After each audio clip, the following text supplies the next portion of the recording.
So the expected goals against less than it was expected. So it's all about efficiency on the Chargers side. Jazeera is a little bit more aligned with what they were expecting. That expected goal stat, Ibrahim, for Sharjah is almost, you can't believe it. It's not supposed to be a number like that. But again, this is Cosmin. This is his influence, isn't he?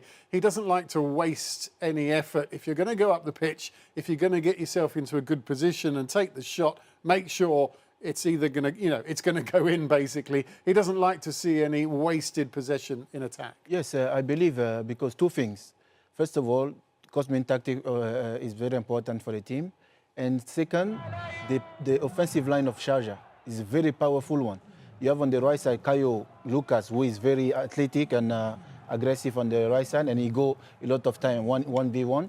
And on the left side, you have Luan Pereira, also who is doing very well since he arrived in Sharjah.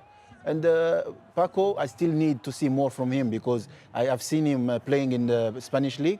I think he can do much better, and he will come back to his level, I'm sure of that. And just behind, you have the maestro, Pjanic, who can distribute the ball and try to find the true passes for the wings and the striker. So I think, and on top of that, with the tactics of Cosmin, it can be a big problem for Jazeera tonight. You mentioned Pjanic. I mean, he's one of those players that a lot of fans who maybe are not familiar with that, not Pro League football, they'll be coming to see him. Ali Mabkut, there's loads of players tonight that people are coming to see, but the all-important... بعدين أول كلمني عن التشكيلة. علي خصيف طبعا خبرة كبيرة جدا، زايد الزعابي من الوجوه الشابة اللي عملت موسم ممتاز، فيليب نوفاك وخليفة الحمادي في القلب، سالم راشد ليفت باك، سيريرو وعبد الله رمضان 2 ارتكازات، عمر تراوري وتناسي واشرف برشارقي 3 ورا المهاجم علي مبخوت، 3 يعتبروا ادائهم قوي جدا. الفريق 4-2-3-1 زي ما عودنا طول الموسم بيلعب 4-2-3-1. هي نفس الطريقة اللي بدأ فيها الموسم. صحيح، وهي نفس الطريقة اللي عمل فيها مباريات كبيرة جدا قدام العين وعمل مباريات ضعيفة جدا قدام بنياس. فمحتاجين ثبات، لكن أنا عايز بس أقول لك إن فعلا مكتسبات الجولة مش 3 نقاط، حالة بتحصل للفرق. هتلاقي الأندية النادي اللي يكسب هتلاقيه عايش حالة مختلفة تماما يعني. فالمكتسبات كتيرة جدا جدا يعني، أي فرق هيكسب مكتسباته كتيرة جدا جدا يعني. مشاركة فيليب نوفاك المرة الأولى اليوم يشارك. صحيح. بدل العطاس، صح؟ الاثنين في نفس المركز بالصدفة الغريبة. الشارقة والجزيرة نفس المركز، لعيبة جداد هيلعبوا الأول مرة، أو مش لأول مرة يعني، لعيبة جداد على الفريق. الشارقة مانولاس برضو لاعب، يمكن لعب جزء بس الماتش اللي فات، ولكن نوفاك أول مركز، والاثنين في نفس المركز السنترال ديفنس من ناحية اليمين. كابتن تشكيلة الشارجة، كابتن علي، تشكيلة الشارجة تكلمنا عنها والغيابات اللي موجودة في فريق الشارجة. ممتاز. تشكيلة الشارجة أبو نواف اليوم في غياب على مستوى خط الظهر، شاهين ما راح يشارك في المباراة للإصابة، بيعوضه سالم سلطان، وغالبية التشكيلة هي تقريبا نفس ما هي. شاهدنا تألق درويش محمد، وجود خالد الضنحاني بعد العوده، ما شارك اساسي المباراه اللي ماضت، وهذه تحسب لكوزمن ان ما ادخل الدوليين في الجوله الماضيه في تشكيله الاساسيه للفريق عشان ما يتاثر بغيابهم خلال الفتره الماضيه، وهي تحسب له. اليوم عوده خالد الضنحاني على الجهه اليمنى، وجود ميلوني على الجهه الشمال، مانولاس، وكذلك الثلاثي الوسط محمد عبد الباسط، ماجد راشد، وبيانيتش. لوان بريرا المتألق اللي ب4 جولات في كل جولة يسجل هدف. عودة كايو المباراة الماضية بهدف، صراحة يعني يعطينا مؤشر عن قيمة وكواليتي كايو خلال الفترة القادمة كيف راح يكون مستواه. الكثير ووجوده مع الفريق والإضافة اللي قاعد يقدمها. الشارجة أبو نواف في توازن كبير في خلال ال4 جولات، وهو يعتبر الفريق الوحيد والمدرب الوحيد اللي عنده أقل أخطاء خلال الجولات الماضية. يعني معظم المدربين تلقى عندهم أخطاء في التحضير أو في قراءة المباراة، إلا كوزمن دائما تحضيره ممتاز وقراءته للمباراة ممتازة، وهذا اللي موصلنا اليوم إلى صدارة الجدول ب 12 نقطة. أوكي. كابتن أيمن، مدرستين مختلفتين في الملعب اليوم. صحيح. مدرسة كايزر اللي هي الاستحواذ، ومدرسة كوزمن اللي هي مدرسة اللعب المباشر، الترانسميشن. صحيح.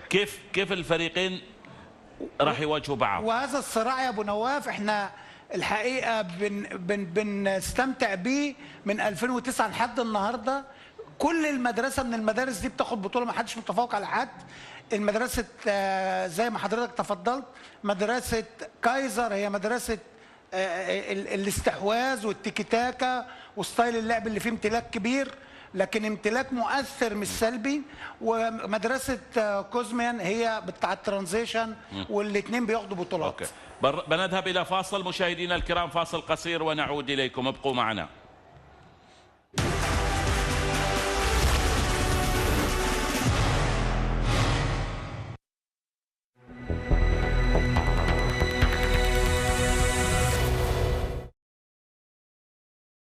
مركز التحكيم الرياضي بمقر دائرة القضاء أبوظبي، فرع معتمد لمحكمة التحكيم الرياضي كاس، مركز استماع دولي قضائي لتسجيل القضايا وفض النزاعات الرياضية.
علم سري، وسط الملعب ومعركة وسط الملعب بتكون ساخنة جدا. عبد الله رمضان، سيريرو، تناسي في الطرف الثاني، الشارجة، محمد عبد الباسط، بيانيتش وماجد راشد.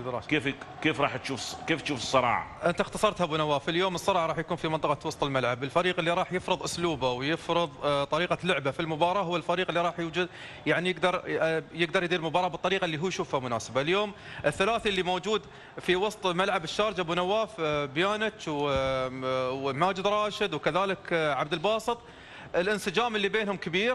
قدموا جولات الماضيه صراحه مستوى كبير جدا، كانوا هم نقطه ارتكاز كوزمان في اسلوب لعبه. في المقابل سرير ورمضان عليهم ادوار كبيره، لانهم الاثنين الوحيدين اللي موجودين بوجود ادوار هجوميه اكثر بالنسبه حق تناسي، وعودته للشكل الدفاعي كان شوي اقل. لكن الثلاثه اللي موجودين في الشارجه ابو نواف، اسلوب لعب كوزمان يسهل عليهم المباراه. نفس ما ذكرت انت، اللعب المباشر الترانزيشن دائما قرب مع بعض، فعلشان كذي انا اتوقع اليوم ان الفريق اللي بيقدر يطبق طريقه لعبه هو اللي راح يستحوذ اكثر على المباراه. خلينا نشوف اخر حديث لكايزر ولكوزمان عند وصولهم الى ارضيه الملعب، نشاهد. Well, I don't know. I think Sharjah had a very good start, won 4 games, have some very good signings in the summer. But I want to be favourite, no problem. So Ali Mabkout has been in first-class form since the start of the season. He's current top goal scorer. Is he ready for tonight's game? Yes, well, he's in a very good form at the moment. But for me, he's always a top-class player. So, and of course, he wants to show, same as the rest of our team, we want to show that we can play good football tonight. The difference that wasn't here on the beginning of the last season. And important is the end. The beginning can be good, but important is how we end this season. We are happy that we won the first 4 games, but we have to keep going. He has a lot of options, and Al Jazeera know that the goals are coming from all over the pitch. Yes, but these are all circumstances also, Graham. In the case of Sharjah, the curiosity is Lua. Lua did not have a great goal-scoring record until this moment, and now in the beginning of the season has an average of 1 goal per match until this match. And he's an attacking midfielder; he's not even a forward or a striker. So it's interesting that in that aspect. Again, slightly different styles. You know, Ali Mabhout is well known around the region, he's well known in the league, he's already adapted. And as Diaki was saying, even though Pjanic is already quite influential, the statistics say that when it comes to Sharjah, the likes of Paco Alcácer, even Manolas, the central defender, of course, they will need some time to adapt and to become even more influential, but still Paco Alcácer has 3 goals. It's not bad in any case. Ibrahim, looking at the two teams, how important for a game like this is the players on the pitch, or what is it more important how they've been set up and what the instructions have been by the coaches tonight? You can't you've got so much talent out there, you could just let them play and hope that they can achieve what they need to achieve, but really tactically they've got to be so astute tonight because both sides are so clever. Yes, Graham, one thing I would like to say, Al Jazeera on 24 games, they won 15 against Sharjah. And as I was playing there, I know the team very well. We feel very comfortable when we are playing, Al Jazeera playing at home. And Sharjah always had difficulties when they were coming to Al Jazeera to play. And if you check the last 5 games between Al Jazeera and Sharjah, it was back and forth. One time Al Jazeera wins, other one Sharjah wins. So tonight I'm expecting, and now it's completely different because when Cosmin came in now to Sharjah, it's completely different team. It's not the same Sharjah like 2 years ago. So Sharjah, the way I know Cosmin, with the smart coach he is, he can put in a tactic today that can put Jazeera in trouble. Pedro, how important do you think is that 2 points tonight separates the two teams? Also the stats of so far this season, Sharjah, the perfect start, 4 games, 4 wins. Al Jazeera, 3 wins, 1 draw, which would have been slightly disappointing for them. How much does the history of just the short season so far play into tonight's match? It's a different season, as Diaki was saying, different teams and different, even Jazeera changed a bit, not as much as Sharjah, because these new addings for Sharjah are positively shocking everyone in the league, and that's good. But it's a different season. These 2 points difference, of course, makes it more comfortable for Sharjah. I would say right now, before the start, 1 point on the road for Sharjah against Jazeera at Jazeera would be nice. Of course, we'll need to wait for the upcoming 90 minutes to know if this is true or not. As for Jazeera, it's different because if they lose tonight, it will be a gap of 5 points. It's not decisive. We've seen weirder things happening, but it's not decisive. But it's complicated then because even mentally, it might be a big blow after what happened already last round. Yeah, and Ibrahim, I think a lot of people who are sitting outside of either being fans of Sharjah or Jazeera would say Sharjah look like the strongest team this season so far.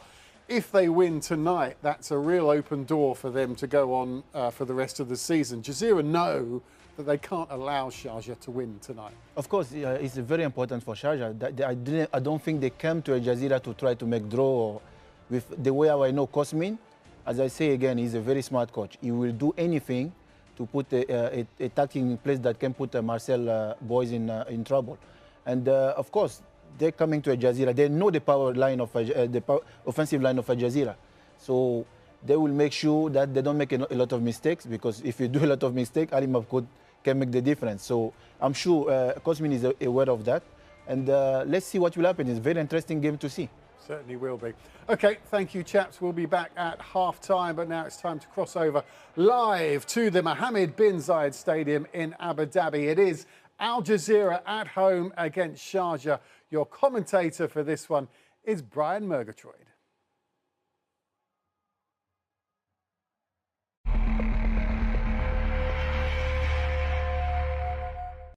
Early stage of the season, I just fancy that is a very significant gap between the two sides. The fans have come in their numbers, and the atmosphere once again absolutely electric. Sharjah this evening in their change strip, their away strip, predominantly red, with a little bit of blue on it.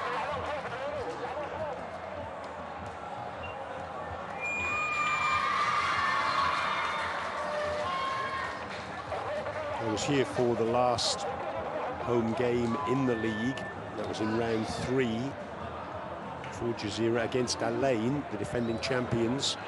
And Al Jazeera won that game by 2 goals to 1. And I rather fancy that it's a slightly bigger crowd than for that Al Ain game. There's a pretty decent number of fans who had made their way in here to the Mohammed bin Zayed Stadium for that match, but I think we've exceeded it. That's certainly my view for up here in the commentary position. Sharjah always travel with good numbers, and the Jazeera fans, they always turn up in good numbers themselves.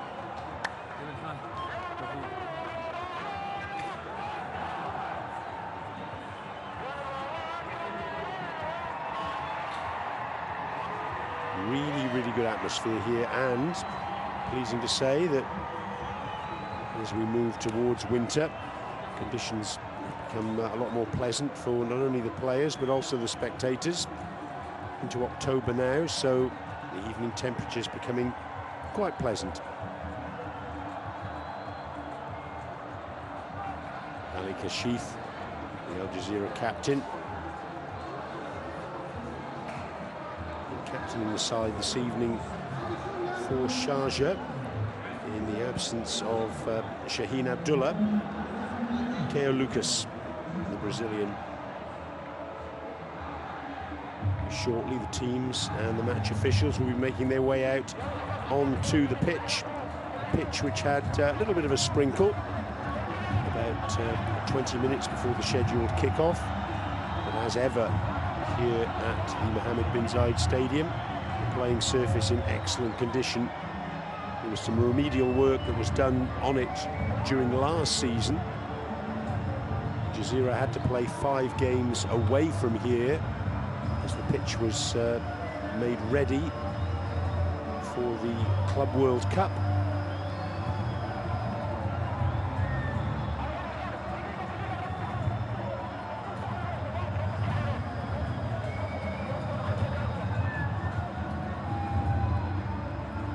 Players of both teams accompanied out this evening by mascots. Abdullah Ramadan, you saw briefly there, scored in that round 3 game against Al Ain. Cracking strike it was too from the edge of the area. He'll settle for another one of those this evening, I'm sure. The Adnoc Pro League anthem playing as the two teams and the match officials line up.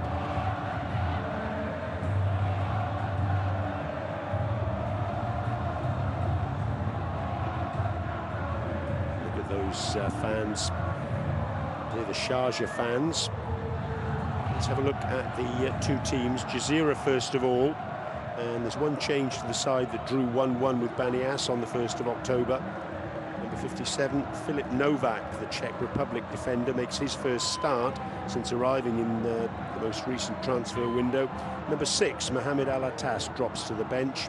Absent are defenders Milos Kosanovic, who's had surgery on a fractured left leg, and Abdullah Idris, who's injured his right tibia in training. Also missing midfielder Kalfan Mubarak. He suffered a torn posterior muscle in his left leg. This is how we expect them to line up. Keep an eye out particularly for Oumar Traore. You can see him at the top of your screen there. He really was outstanding in that game against Al Ain a couple of rounds ago, out on the right-hand side. Proved a real thorn in the flesh of the league champions and was very influential in that 2-1 success.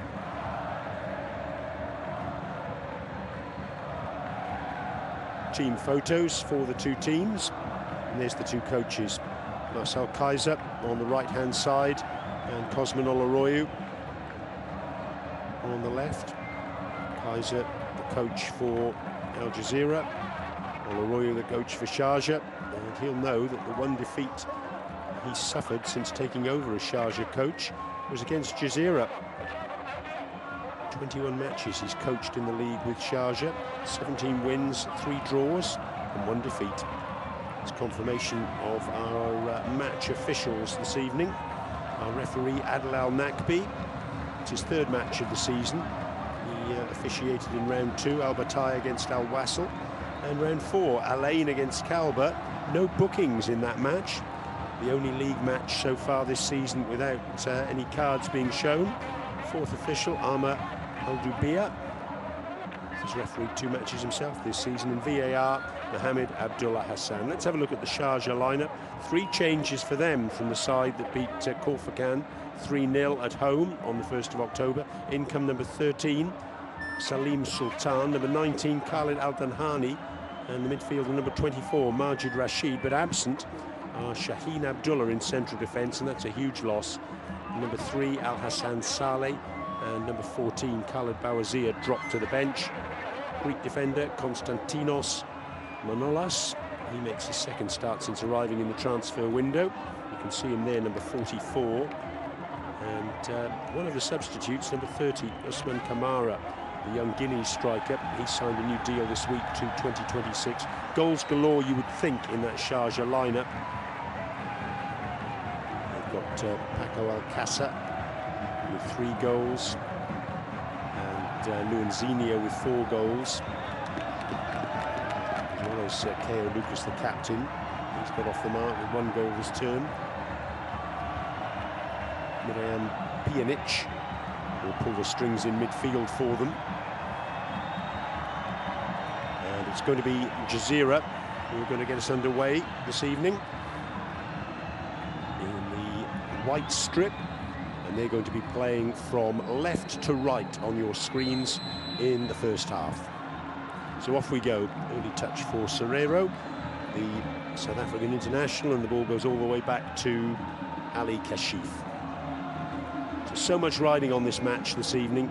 You really do feel it's going to have a very significant impact on the season. Sharjah played for 1-4. Jazeera dropping their first points of the season in the last round against Banias. They actually took the lead in that game with 2 minutes to go. Penalty from Ali Mabkout. Only for Banias to equalise in the 4th minute of added time. How significant will that be in the final analysis, I wonder? Khalifa Al-Hamadi, central defender. Gets the ball out to this near side to Zaid Sultan, and a touch for Darwish Mohammed. Ismail Salkeza, coach for Jazeera, coached them to the championship in 2021. Suffered a family tragedy this week with the passing of his father. This is a good run, very good run indeed from Maloney. Shot from distance from Keo Lucas. It's deflected off a defender. It's going to be a corner. And already Sharjah nailing their colours to the mast. So much attacking threat on the pitch. Ball coming off Novak. There is Cosmin Oloroyu. What a coach he's been in this country over many years. 2 league titles with Alain, 2 league titles with Al Ali. Can he add to that now with a league title for Sharjah? So first corner of the evening, and it goes Sharjah's way. It's good defensive work. They can't get it clear, can Jazeera? They do in the end, though. Tanasse's header initially, and then it was hooked clear by Novak. Al-Danhani. Now an opportunity to break Tanasse on that far side. Checks back. Serrero. Al-Hamadi. Zaid Sultan. Traore on this right-hand side. Kept in play by Ashraf Ben Sharki, the Moroccan, number 22. Serrero again, he'll just sit in midfield. Always try to find space.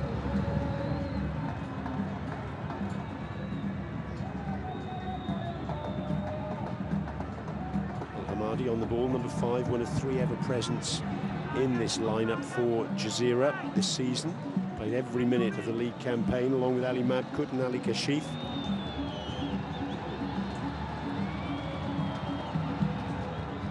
Tanase thinks about a cross. Al-Danhani gets the tackle in. And Sharkey goes down. Al-Danhani, his 4th start of the season. And start in the last round, so one of those 3 changes.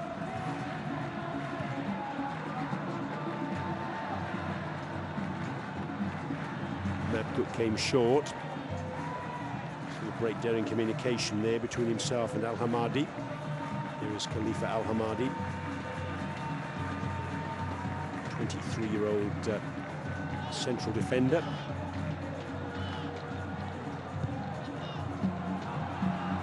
It's a poor clearance from Darwish Mohammed. Will he pay for it? Tanase with the shot, just sliced off the outside of his right foot. All came about, though, from that poor clearance from Darwish Mohammed. He's had his opportunity this season in the absence of Adil Al-Hosseini, who suffered a knee injury against Al Hilal in the AFC Champions League back end of last term. He's certainly taken it with both hands. As I mentioned already, no one else in the league has had as many clean sheets as him. Just 2 goals conceded in 4 matches. Majid Rashid. Al-Danhani.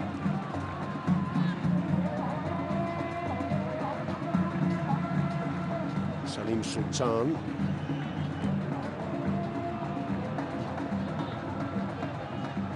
Salim Sultan playing in central defence this evening for Sharjah.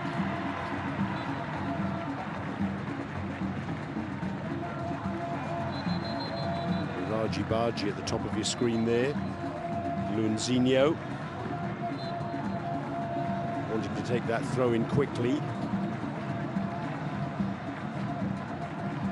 He's been in red-hot form this season, Luanzinho, number 27. A goal in all 4 rounds for him so far. He was voted best player of the month for September. In fact, it was a clean sweep for Sharjah in the monthly awards that happened in the ADNOC Pro League. Luanzinho winning best player, Darwish Mohammed winning best goalkeeper, and Cosmin Oloroyo winning best coach. Voted for by the fans via the ADNOC Pro League website and the app.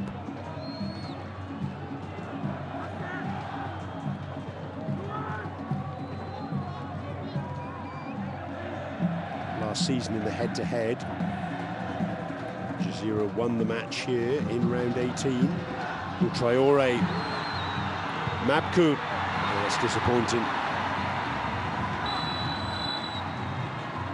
Flag had gone up anyway, so it wouldn't have counted.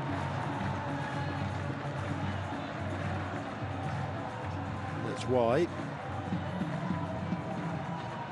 But for a player of Ali Mabkut's class, wasn't his best finish. 188 league goals he's scored.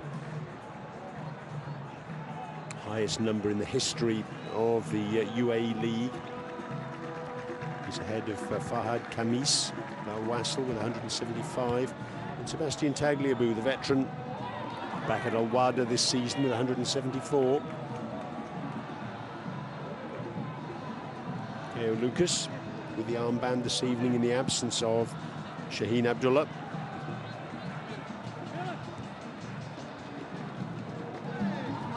Maloney, number 22.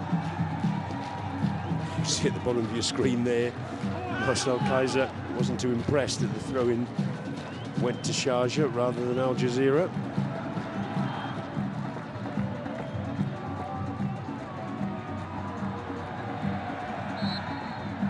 Serrero fouled by Majid Rashid. Not too impressed with that bit of fouling either. Majid Rashid, 4th start of the season for him. Joined last summer from Kalba. Ben Sharkey just showed too much of that to Al Danhani. The game hasn't really got structure to it as yet, has it? I'd say it's been played at a reasonably conservative pace. Manolos, the Greek defender, 31 years of age, debuted in the previous round.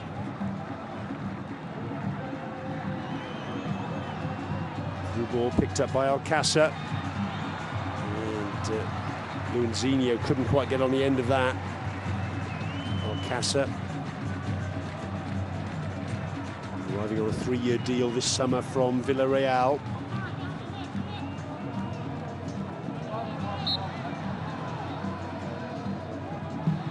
All smiles for Majid Rashid,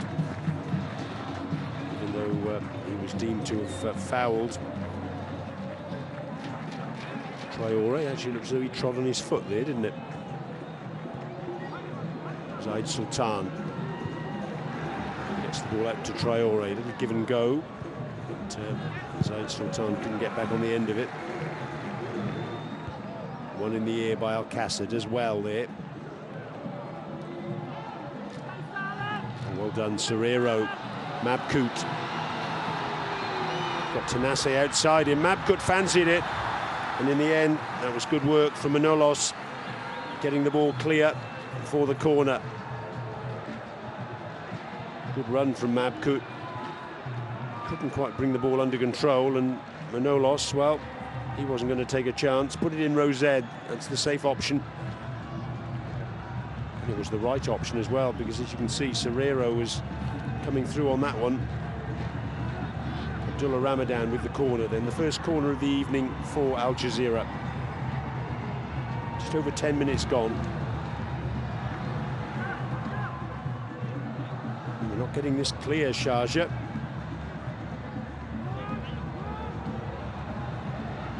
Picked up by Salim Rashid. Traoré lays it back. Al Hamadi, Mabkut, all the way through to Novak. A really good tackle in the end to deny Novak as he was bursting through on goal.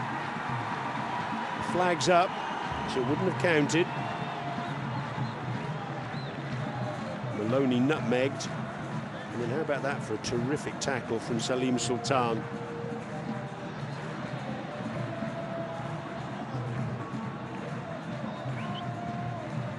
Salim Sultan was actually sent off in round 3 against Ajman, although that was overturned on appeal.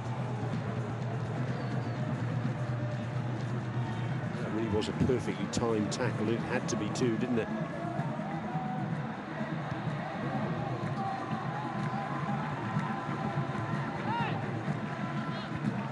Swept out to the far side by Salim Rashid, who gets it back. Serrero. Hamadi,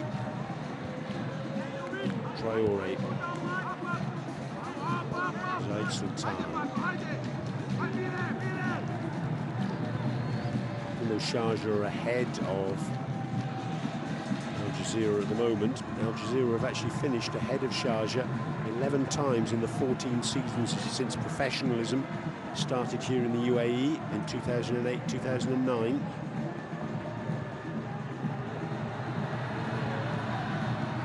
Sharkey tries to get the tackle over. Goal kick.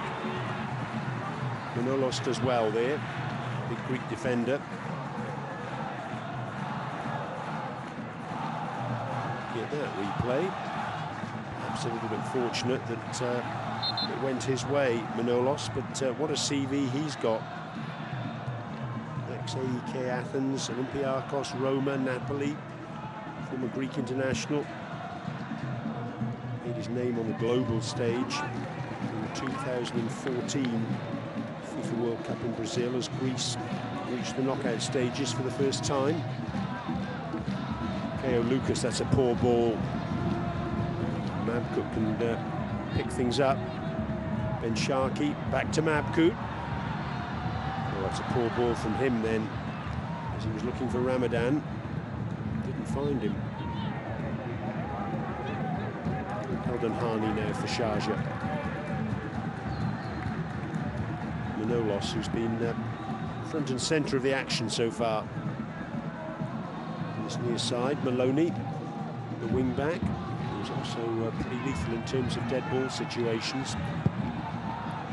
Keo Lucas with the cross. Oh yes, that's fantastic.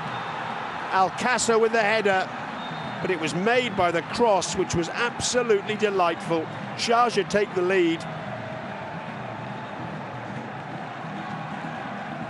Keo Lucas, so often the scorer, but now turns provider. Alcácer, his 4th goal of the season. He scored in every round apart from the previous one, and that was put on a plate for him. Sort of opportunity a striker like Alcácer will gobble up for breakfast, lunch, dinner, and a snack before he goes to bed. What a cross. Alcácer leapt highest and got the ball past a helpless Ali Kashif. What a wonderful goal. What a wonderful cross. No chance at all for Novak to get across. Terrific header. And Sharjah hit the front. Their fans absolutely delighted, and why wouldn't they be? Terrific goal for Sharjah.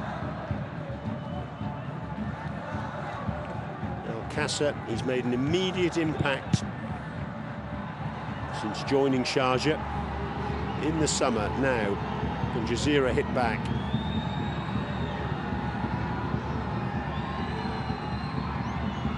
Tanase, Ben Sharki. Easy enough for Manolos. Oh, but it's not a good clearance from him. Mabkut closed down quickly by Keo Lucas, but still they can't get it away, Sharjah. Tackles flying in. Serrero has to go back in the end. Ramadan. Novak.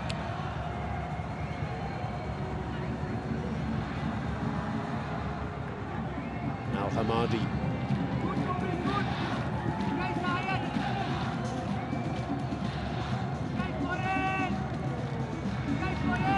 Traore, so dangerous on the right. What a lovely ball. Oh, yes!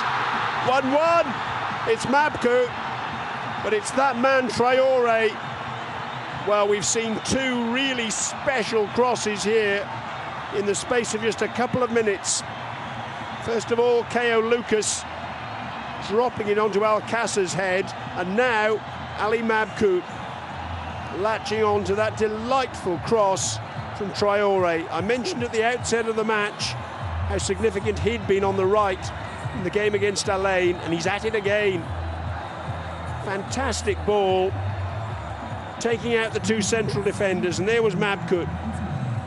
The sort of chance he thrives on. Wonderfully controlled volley. Such a clever finish, that. He made it look so easy, didn't he? Both feet in the air, opening his left foot up, and no chance at all for Darwish Mohammed. The 8th goal of the season for Ali Mabkut. He goes back to the top of the strikers list on his own. Earlier this evening, Kojo Laba had scored his 7th goal of the season. Mabkut now with 8. Well, you couldn't ask for more, really, could you? From the start of a match, in 2 really special goals, brought about by 2 really special crosses.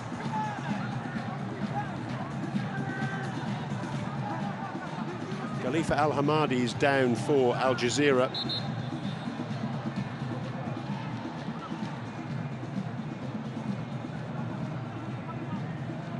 Let's see what happened here. Just caught by Majid Rashid.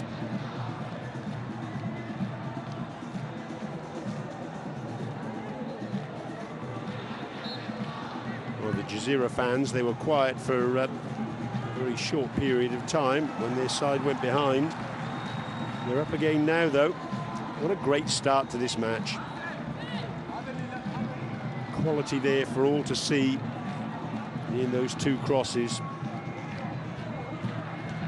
Two wonderful finishes by two of the best strikers in the league. Pjanic thought about a shot, blocked by Ramadan.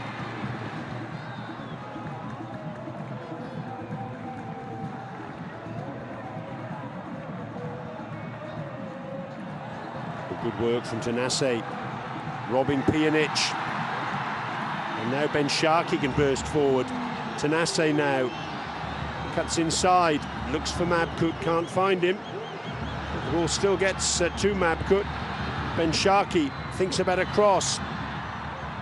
They can't get it clear, Sharjah, but now perhaps they'll get the opportunity to do so.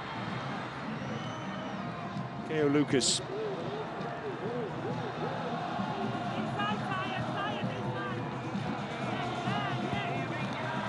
Found Luanzinho, but Luanzinho couldn't bring that ball under control.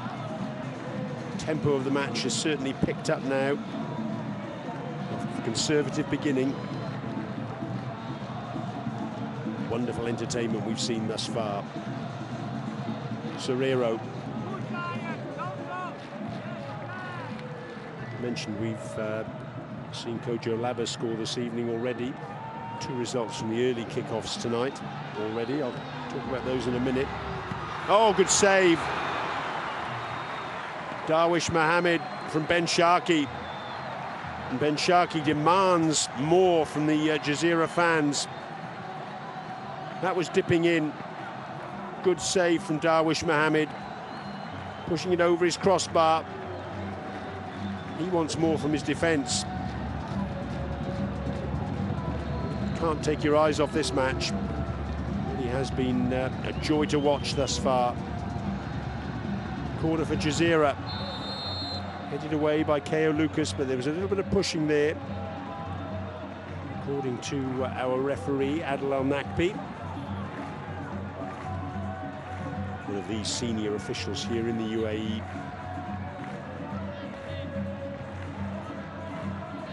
He's certainly let the game flow so far.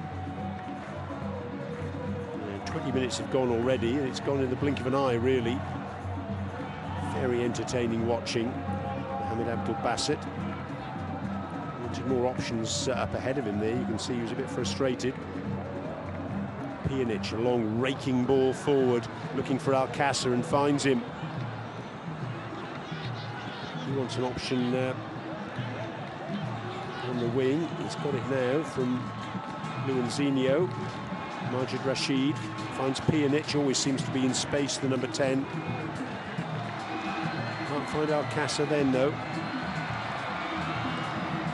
Ben Sharkey.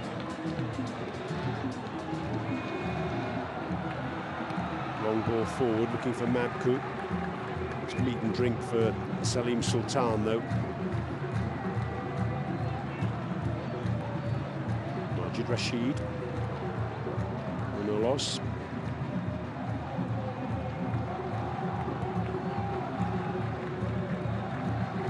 Hani, give and go from him, doesn't get it back though in the end. He's guilty of committing a foul on Abdullah Ramadan. And on we go again. The pace of the match at the moment is absolutely relentless.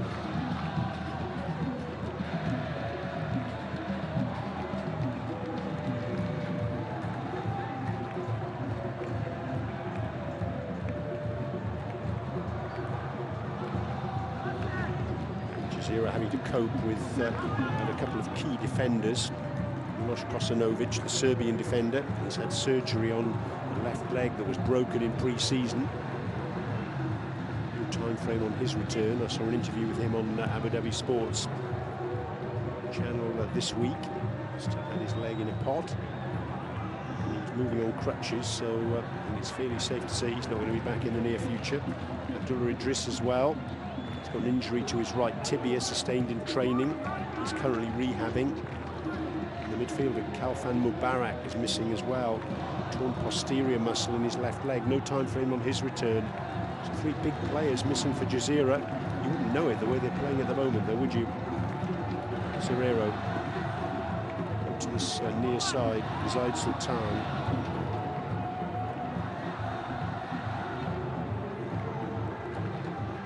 Tanasi, who's dropped deep.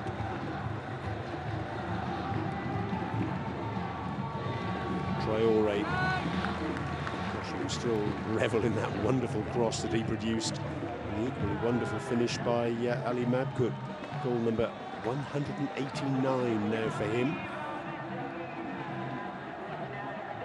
in league action. 8 goals this season. 4 of them have come from the penalty spot. And he can't keep that in play.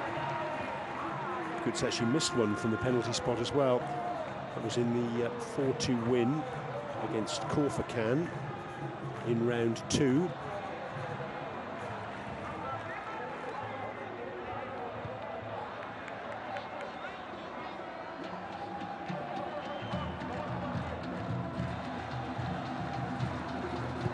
Got a hat-trick in that match, Ali Mabkut.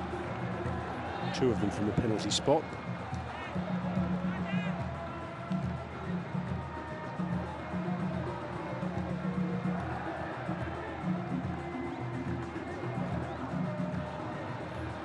Abdullah Ramadan does well there.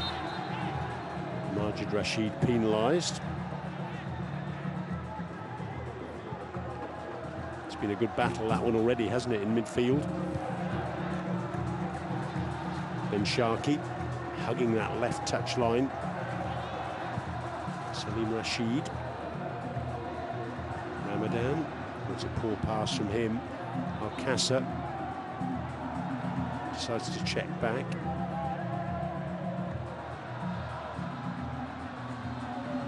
Keo Lucas finds Luanzinho. Maloney makes the overlap.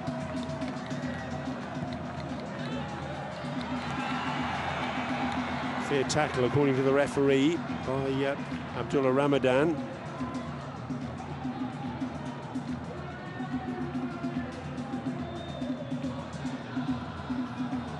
He's not happy, Luanzinho. He felt he was fouled there. Let's have a look now.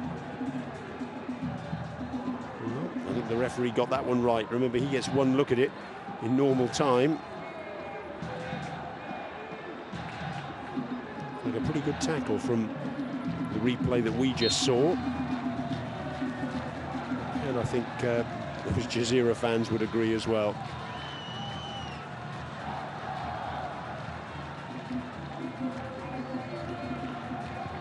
And a wonderful attendance here at the Mohammed bin Zayed Stadium this evening. Spectators making heaps of noise. Novak with the tackle on Luanzinho.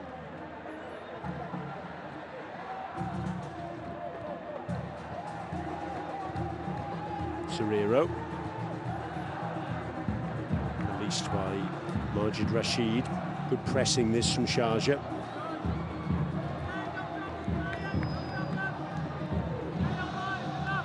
Salim Sultan. Abdul Basit out to this near side to Maloney. Going to get forward wherever he can. Marcus Maloney's done well there. It's a little bit fortunate to get the break of the ball, but took advantage of it.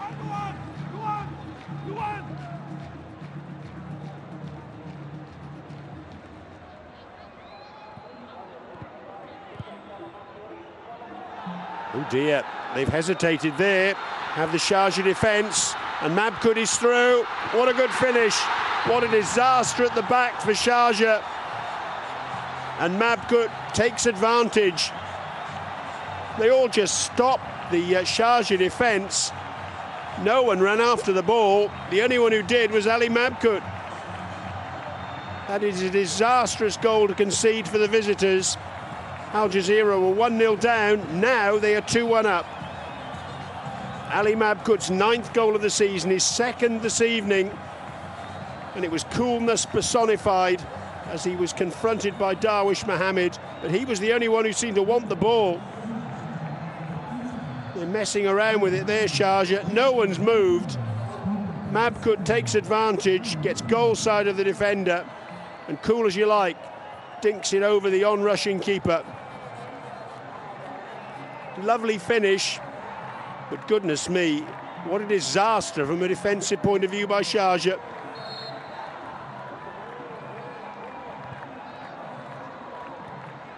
That's delightful, isn't it? Just lifting the ball over the goalkeeper. And didn't he enjoy that? Well, you just can't give Ali Mabkoud opportunities like that and expect to get away with it. Horrendous defensive error by Sharjah, but at the other end now, it's 2-2. The flag stayed down. Ko Lucas scores. He was on his own in the penalty area. It's raining goals at the Mohammed bin Zayed Stadium. The two top teams going head-to-head. And what wonderful entertainment we're receiving. His second goal of the season, Ko Lucas, he's got the captain's armband tonight. I think even he was a little surprised that the flag stayed down. We're just going to check. You can see, though, it looks to me as though he was played onside by Salim Rashid on that far side. Long ball forward by Manolos. And as the defenders tried to close him down,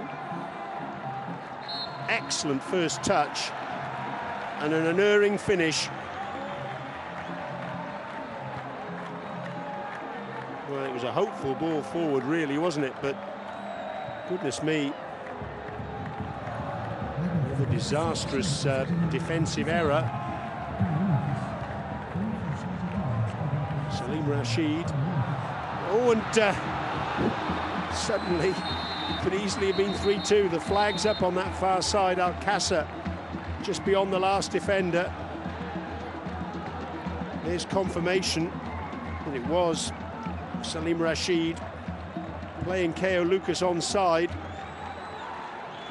Lack of discipline there from the back line for Sharjah, for Al Jazeera rather, and they've paid the price. So, a refreshment break for the teams after half an hour, and it's been breathless stuff. You can see there that Ali Kashif remonstrating with Salim Rashid. What were you doing? You broke the line. You cost us the goal. That's what the skipper's saying. Salim Rashid doing his best to apologise, but I don't think that's cutting any ice. There's the possession statistics. Jazeera have dominated in that regard. What a wonderful spectacle it's been thus far. Perhaps from a purist's perspective, not ideal in terms of those defensive errors that we've seen. First of all, allowing Ali Mabkoud to put Jazeera in front with their second goal. And then Ko Lucas's equaliser. But all the same, it's made for compelling viewing, hasn't it? The Sharjah fans, they were so happy when Alcázar put them ahead. And this is an interesting graphic. Just goes to show that a lot of Jazeera's attacks have come down the left-hand side. With Ben Sharkey. Of course, the killer cross for their first goal came from the right-hand side, and Traore. And you can see here Sharjah, the majority of their attacks have come down the left side that the wing-back Marcus Maloney operates on.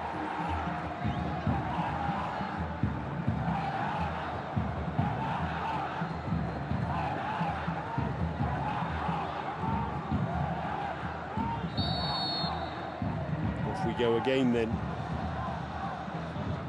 How many more goals are we going to get in the first half, I wonder?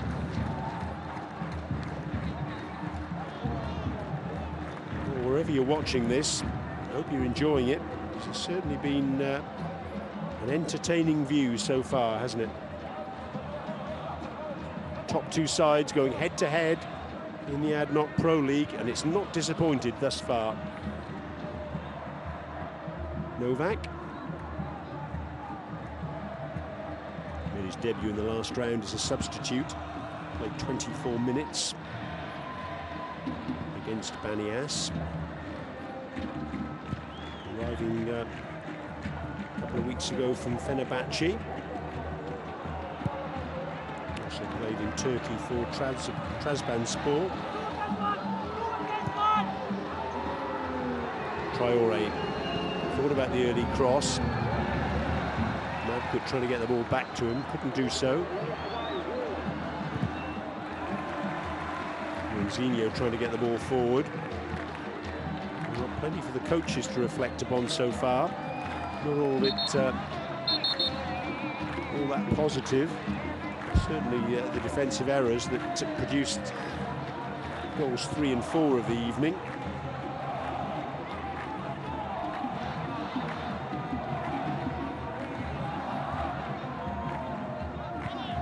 Bassett forward to Luanzinho, who's closed down very quickly indeed there by Salim Rashid. The referee decides to give a free kick here. Tanase was wanting to get the throw-in taken quickly. The referee just asking Abdul Bassett to come to him.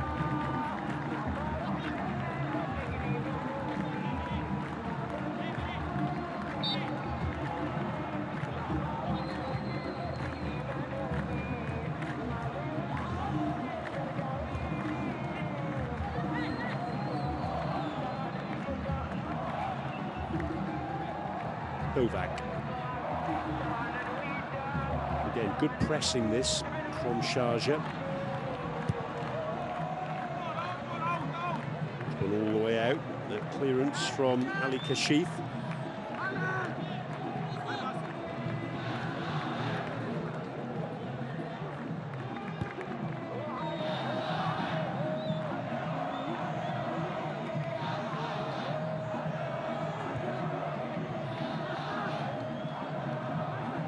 Salim Sultan finds Pjanic, puppet master in midfield for the King. Visitors tonight, Sharjah. Known as the King because of their record in the President's Cup, and they've got the President's Cup final to come, of course, in a couple of weeks' time. Final of the major knockout competition in this country, held over to this season. UAE attempts to qualify for Qatar 2022. Traore inside to Serrero. Oh, it's got to be a foul right on the edge of the area. Serrero feels it should be a penalty, and I think Adel Al-Nakbi's got that absolutely spot on. We'll have another look at it here now. Yes, you can see the contact was just outside the area. Clumsy challenge that from Majid Rashid. Serrero just a little bit too quick for him.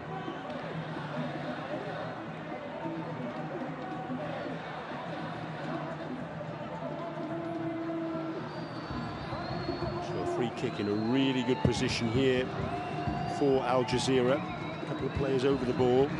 Ashraf Ben Sharki, number 22, and Abdullah Ramadan, number 11. Ben Sharki might leave it for Ramadan, or at least knock it short. There are 3 players in the wall, being organised by Darwish Mohammed. Here's Ben Sharki. He has the potential to take it right foot. Ramadan looking to take it with his left. It's Ramadan. Oh, it's in! It's deflected off the wall. It came off Majid Rashid. He broke, and it's 3-2 Jazeera. Well, I'm pretty sure that Ramadan will want to claim that one. But there's no doubt at all that it took a wicked deflection off Majid Rashid. It was Majid Rashid who committed the foul that led to the free kick. And you can see he broke from the wall. And it's come off his chest by the look of it there. There was no one at the near post. And it's ended up in the back of the net. 3-2 Jazeera. Well, I suppose you could say justice was done there, because it was Majid Rashid's challenge that brought about the free kick in the first place. Keo Lucas frustrated, Ramadan delighted, and Jazeera back in front. 3-2.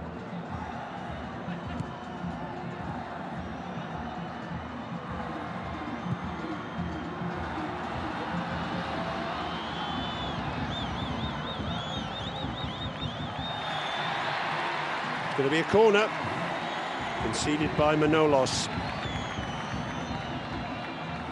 Well, it's almost one of those halves that you just don't want to end. 5 goals already. Just about 6.5 minutes of normal time remaining. Ben Sharkey's going to take the corner. Mabkoud is on the back post. Traore is going to the front post.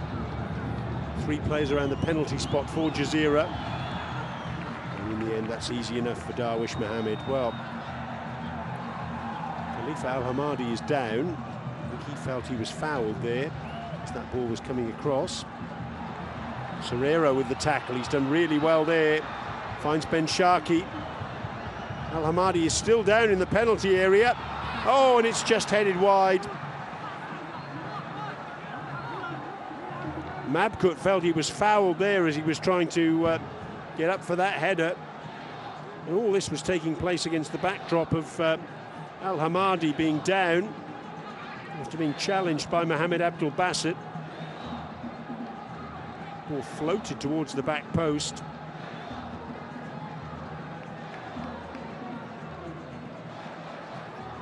Mabkoud felt he got a little bit of a kick there from Maloney. It was a high foot, certainly, from the young Brazilian.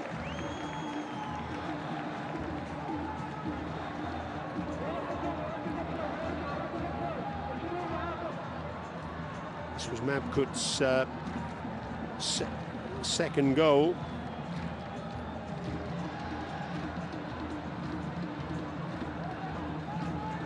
There's Manolos. He was the one who missed the pass for Jazeera getting their second, but then he produced that fantastic long ball that gave Keo Lucas the opportunity for Sharjah's equaliser to make it 2-2. So it's famine and feast as far as Manolos is concerned this evening. Zinho trying to get the crossover. That'll be a corner. Good work from Zaid Sultan. Well, this is a match that just keeps giving. All switching from one end of the pitch to the other. Attack, attack seems to be the message from both sets of players this evening, and they've delivered in a fantastic way thus far. Pjanic then with the corner. Zinho's come short. Pjanic gets the cross in. It was one at the back post. Al-Danhani it was, flying in, but he couldn't get it on target. He was all on his own there, and Pjanic picked him out. And I think Al-Danhani will feel he should have done better there. Delightful delivery.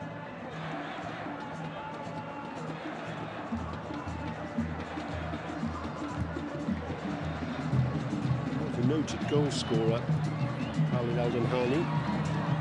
Score last season. Alcassa tries to get the ball back from Keo Lucas to Nassé.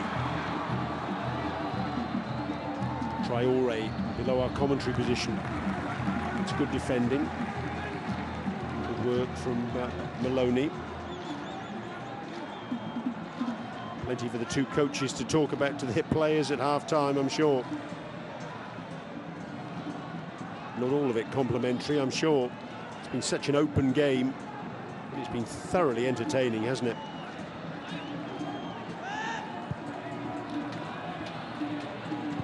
Al-Hamadi, Novak,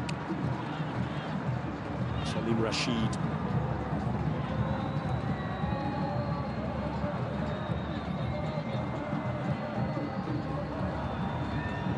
Ben Sharkey.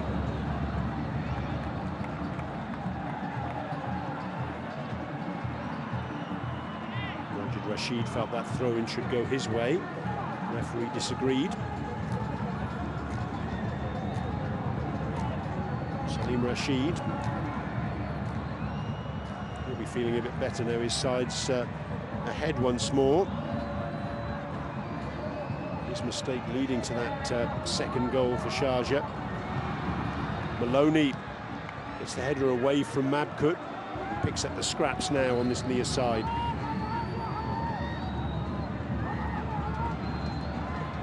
Good having his shirt pulled, but still manages to retain possession.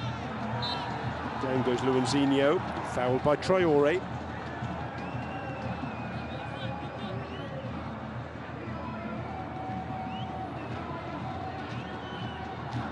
Quite often you find that the matches that have big billings don't always live up to the pre-match hype. Well, this one certainly has. 5 goals in the first half. It's just been one of those games where you just can't take your eyes off the action. Maloney. Keo Lucas trying to turn away from Novak. Pjanic.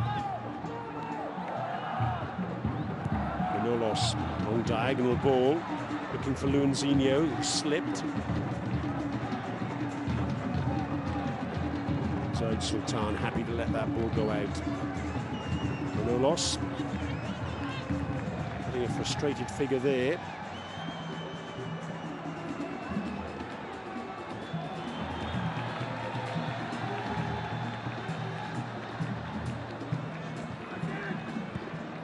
Fourth official, Amr Al-Dubia, to raise his board to indicate how many minutes are going to be added on. Mabkut, oh, he took an extra touch. Tanase, good save.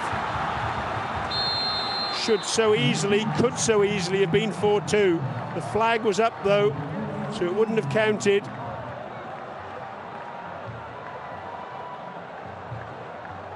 Ben Sharkey was clear. Mabkut took the extra touch.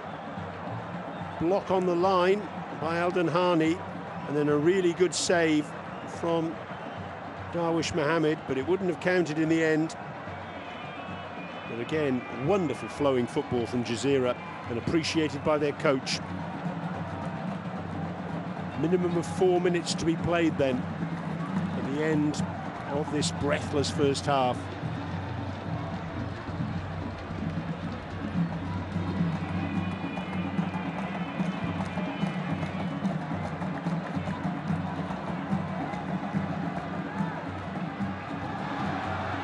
Here's an opportunity now for Sharjah. Good save. Ali Kashif beating that one away from Majid Rashid. Well, it was almost 4-2 at one end, and then it was almost 3-3 at the other. No problem with the flag on that occasion. Majid Rashid finding himself in acres of space there. On the right-hand side. He forced Ali Kashif into a good save. Keeper should be making that stop, but still.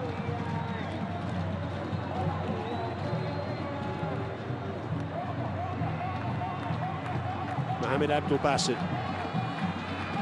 A lovely cross, but just overcooks it, just beyond Al-Qasr.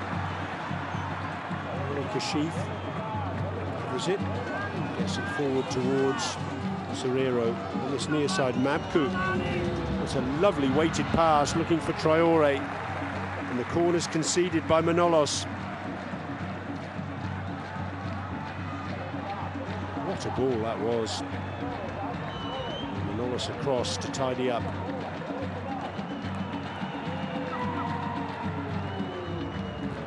Abdullah Ramadan making his way towards the corner flag. There's every reason to be a little bit weary given the pace that this match has been played at in the first half. Need to take his time.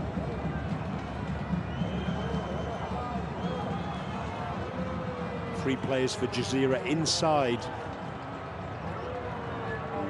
the 6-yard box.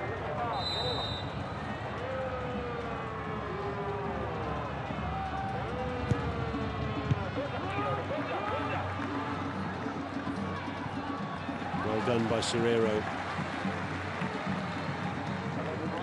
All away from Al-Qasr.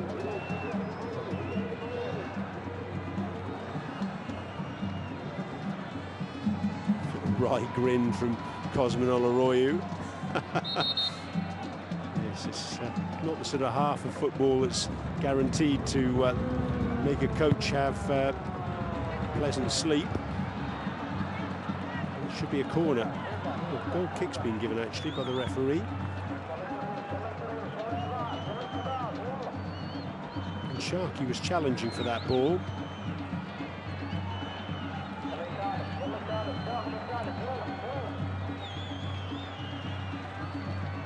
Manolos, hero and villain of the first half for Sharjah.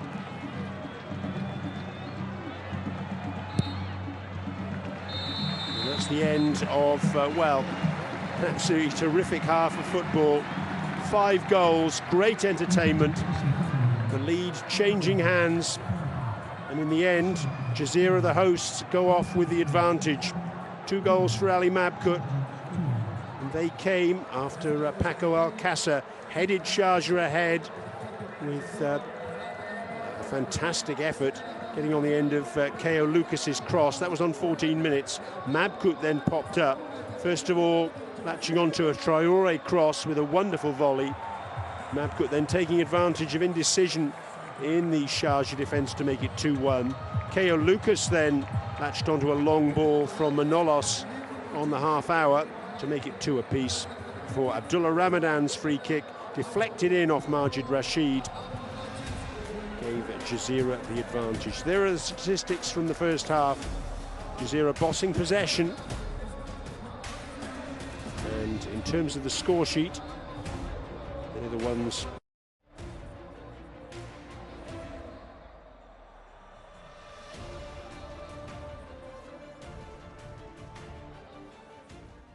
One of the best first halves of football you're likely to see this season. The top 2 going head-to-head and not disappointing. Half-time at the Mohammed bin Zayed Stadium. It is Al Jazeera 3, Sharjah 2. And the first goal came, of course, from Paco Alcácer just after 40 minutes. Terrific cross from Ko Lucas, but anything Sharjah can do, Al Jazeera can do as well. Traoré this time with the cross. Great finish by Ali Mabkut on 16 minutes, and then Mabkut was through again on 28 minutes to put Al Jazeera ahead at home. But that didn't last long. It was about a minute later when Ko Lucas popped up. He assisted with the first goal, and then he scored Sharjah's second goal. Manolas this time with the assist. 2-2 with just half an hour gone. Some questioned, was it offside? But no, VAR got involved quite clearly. He was onside when the ball was played to him. But that wasn't the end of it. 37 minutes, Abdullah Ramadan's deflected free kick beats the goalkeeper, and that's where we are. A breathless first half, fantastic entertainment. 3-2 to Al Jazeera. The fans certainly enjoying it. We're certainly enjoying it as well. We'll get the thoughts of Ibrahim and Pedro on half-time after the break.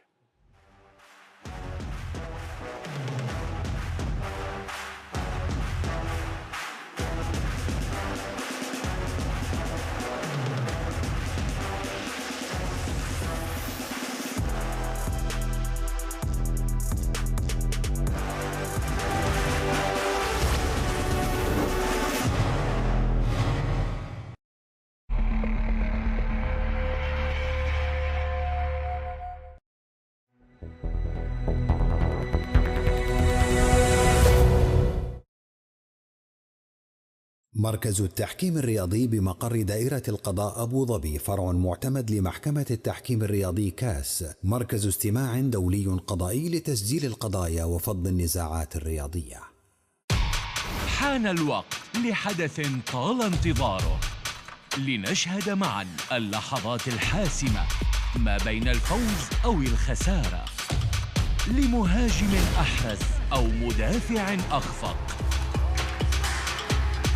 لنستمع لأصعب القرارات التي غيرت مجرى اللعبة، وننصت لصدى هدير المشجعين يتردد.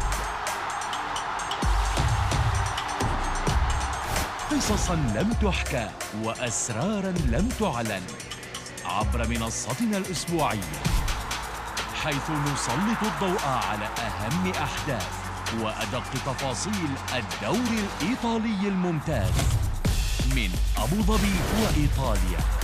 سنكون دائماً البرنامج الأول الذي يغطي الدوري الأفضل. نحن نمبر 1.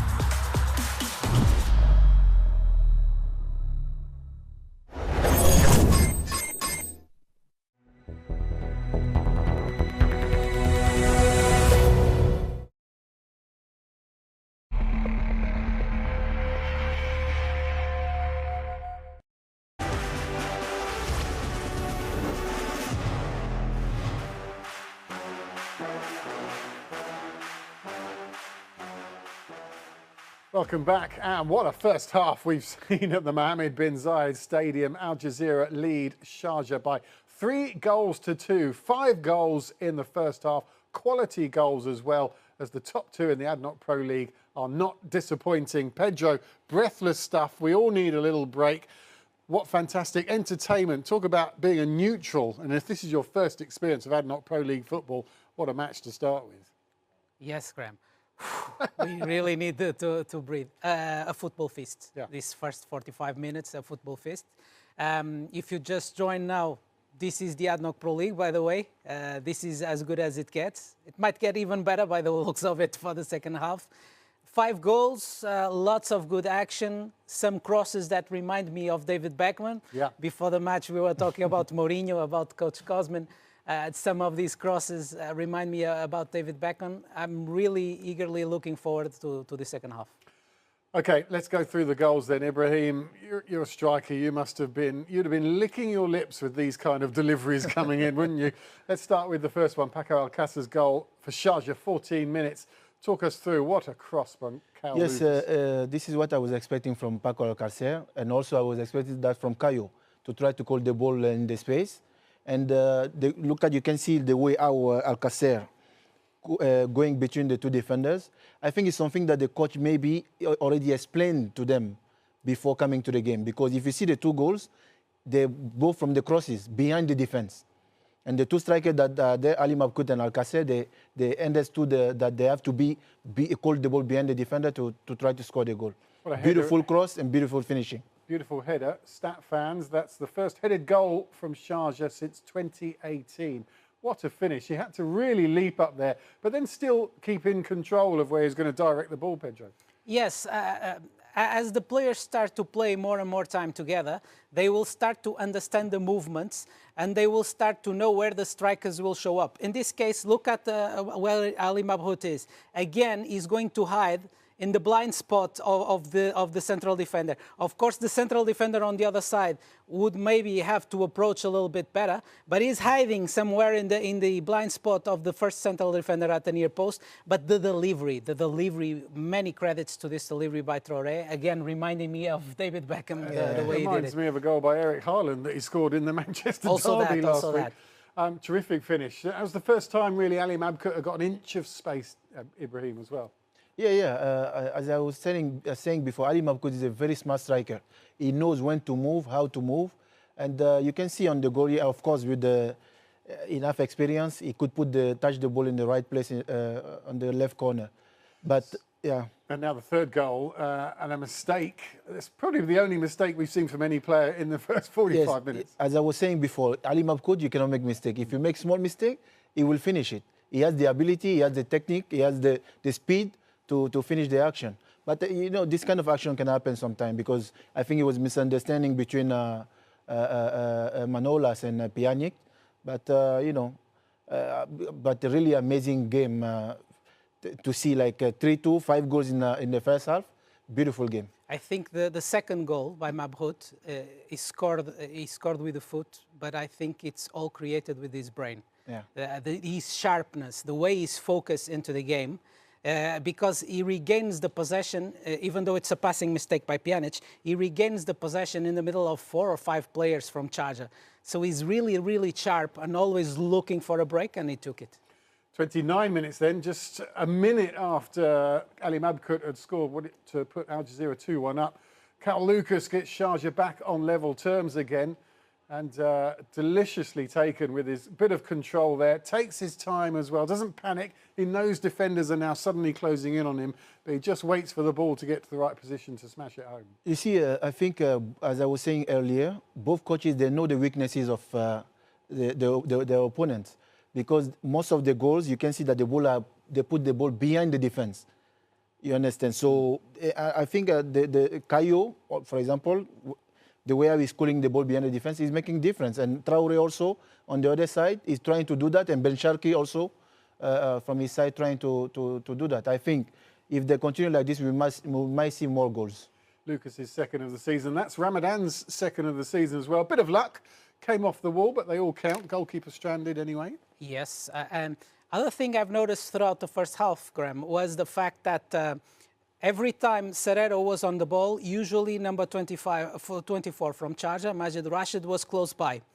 And it happened a little bit the same with Pjanic on the other side and Abdul Basit.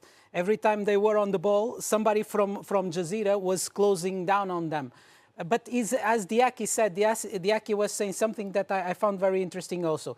Sometimes the opponent attracts them up front, so they ask for the pressure somehow. They invite for the pressure, and then they lob the ball over the block into behind the defense for them to create this. It has been an amazing match, also from the strategical point of view. Yeah.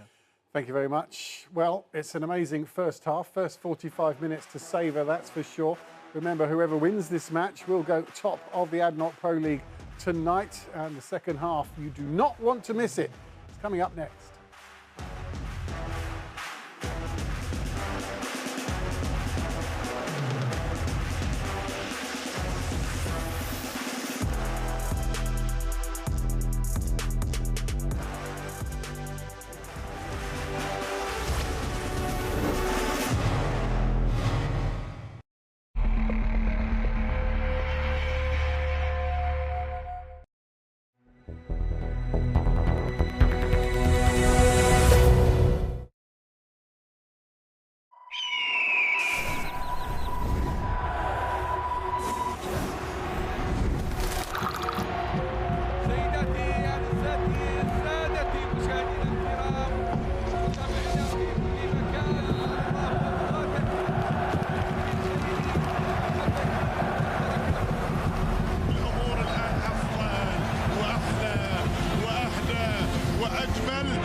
عودة دورينا.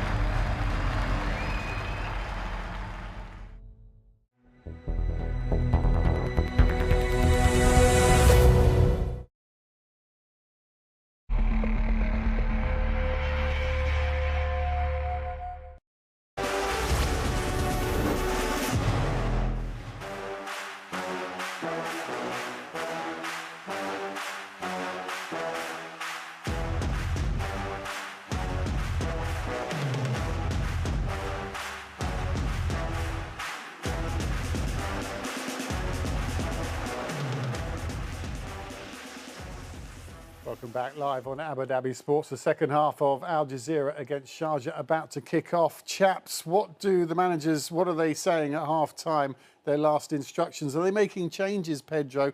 Obviously, Al Jazeera are leading, but both are also conceding goals in the first half. Well, when it comes to what Coach Kozmin is saying right now in the locker room, I don't think we can say it on the TV. I believe he might not be as happy as Coach Kaiser. Well, in terms of changes, of course, defensively, both sides did not perform as expected, especially Sharjah. They had only conceded 2 goals until this match, and now in 45 minutes, less than 45 minutes, like 40 minutes, they conceded 3. So Coach Kozmin might not be happy in that particular part of the game plan. But I believe when you have players like Kamara sitting on the substitutes bench for Sharjah, also Majid Hassan, a midfielder, Kamara a forward, Majid Hassan a midfielder, and on the Jazeera side they still have Diaby and, for example, Bruno. A lot can still happen, especially in the offense, because as the match progresses, especially the midfield, I believe they will need to refresh. Ibrahim, it's obviously a great occasion at the Mohammed bin Zayed Stadium. A lot of anticipation. There's going to be a lot more goals in the second half. What do you see happening in the second half? It's got to be tighter, isn't it? I'm sure it will be a very good second half because, of course, Sharjah will try to score, so they will give their best. And, of course, at the same time, Jazeera will like to protect the goal, the third goal that they score. So I'm sure 100%. It will be a lot of attack, offensive line. The offensive line will push a lot. and we might see more goals. And substitutes, I can't see if there's any changes so far, Pedro, but would you would continue with both 11s and see what happens for 10 minutes? Yes, I think they will carry on with the same starting 11s, eventually making some changes regarding the positions on the pitch and the points of pressure that they need to cut. Again, in the first half, Sharjah tried to block as much as they could, both Ramadan and two substitutions coming in. So more offensive Sharjah for the second half. Al Hassan Salah is a very offensive left back, and Majid Hassan is very, very good on the ball. So I would say maybe number 19 Khalid coming off, and also maybe number 24 Majid Rashid also coming off for these two players to come in. And I would like to add one more thing. If Sharjah, I'm sure they will try to attack to try to equalize, but they need to be careful because Al Jazeera has the capacity to use the space that they will open to try to score the 4th goal or the 5th goal. Okay, thank you very much, chaps. As you can see, everyone's very tense in the Mohammed bin Zayed Stadium. Al Jazeera lead 3-2 at half-time against the league leaders, Sharjah. But anything can happen in the second half. Strap in, hold on tight, and let's get back to our commentator, Brian Murgatroyd.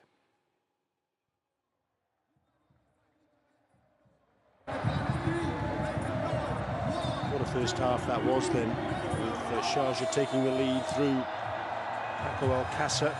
Wonderful header, flying header, and Keo Lucas's cross. 2 minutes later, Jazeera were level. Ali Mabkout latching onto an equally delicious cross, this time from Oumar Traoré. And Jazeera took the lead through Mabkout, his second goal. An errant pass from Konstantinos Manolos. It's 2-2 when Keo Lucas latched onto a long ball forward by Manolos. It was played onside by Salim Rashid. And then Jazeera taking the lead once again through that Abdullah Ramadan free kick. Still waiting actually for the Sharjah players to come back onto the pitch. Not quite sure where they are because the Jazeera players are out there, the referee's out there. Just below us now, I can see one of the Sharjah technical staff going back into the dressing room just to hurry up the Sharjah players.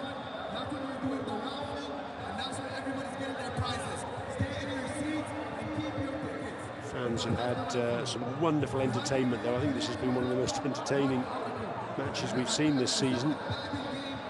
5 goals already. And here come Sharjah at last. So one of the players coming out there is Majid Rashid, so he's going to get the opportunity to make amends for his errors that led to Jazeera's 3rd goal.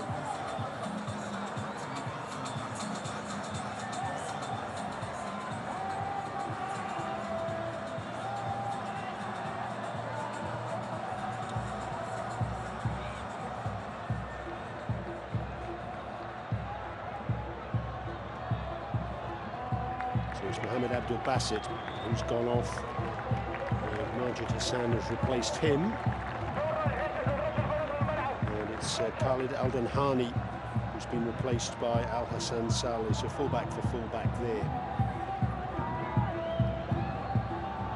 So the first 2 changes of the evening then. Both of them made by Sharjah. And it's going to be Sharjah who'll get us underway in the second half.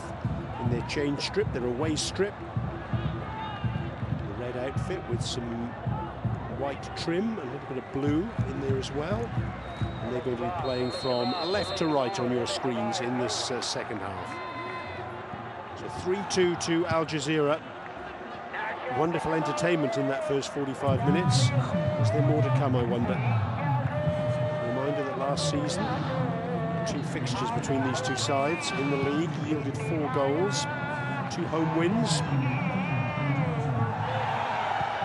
Right on the spot there to see whether Luanzinho was fouled. He decides not. Nasser trying to get forward. Salim Sultan getting the ball away. Traoré. He's such an exciting player, Traoré, he really is. There's 2 home wins in the fixtures between these 2 sides last year in the league. In round 5, Sharjah winning 2-1 at home. Khaled Bawazir and Ben Malango scoring in the last 8 minutes after Ali Mabkood had opened the scoring after 1 minute and 25 seconds. Luanzinho lays the ball back for Pjanic. He's always slicing off the outside of his right foot. He was that challenge a bit earlier. Going very spectacularly, Luanzinho. You can see that Zaid Sultan just got his arm on the shoulder of Luanzinho, and then there's the effort from Pjanic, just slicing it with the outside of that right foot over the angle of post and crossbar.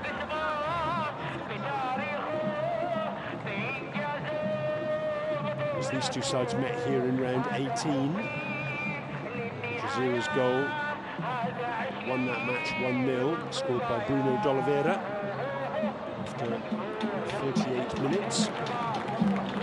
Only loss Sharjah have had under Cosmin Arroyo in the league. Abdullah Ramadan now.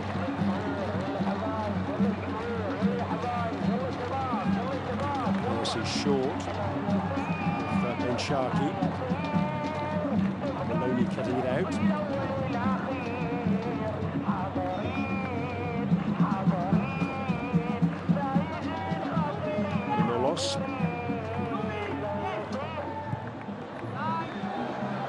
Lucas bending his run. Did he stay onside? I rather fancy he didn't. And indeed, the referee's assistant on this near side confirming the fact. Wasn't happy that the pass was delayed. And you can see quite clearly there that the first instinct is absolutely spot on. Frustration for Caio Lucas. Manolos got the ball right earlier, didn't he? He found his captain for goal number 2 for Sharjah. Salim Rashid is down on this near side below our commentary position. Let's have a look at the goals that have been scored. That was the first of them this evening. Alcacer's 4th of the season, a flying header from the Caio Lucas cross on 14 minutes. 2 minutes later, Jazeera were level. What a wonderful finish that was with his left foot by Ali Mabkood from Traore's cross for 1-1. Ali Mabkood then, really cute finish over Darwish Mohammed for 2-1 after a horrible error for Sharjah at the back. Manolos' cross, his pass across the field. Didn't find a teammate, but he found Ali Mabkood. A couple of minutes later, Lucas made it 2-2. Free kick from Abdullah Ramadan, deflecting off Majid Rashid and giving Darwish Mohammed absolutely no chance at all. All smiles for Marcel Kaiser, quite the same for Ali Al-Danhani. I don't think anyone would begrudge Marcel Kaiser a smile or two this week, a week in which his father passed away.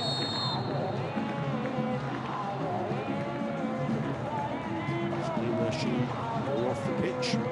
Trolley.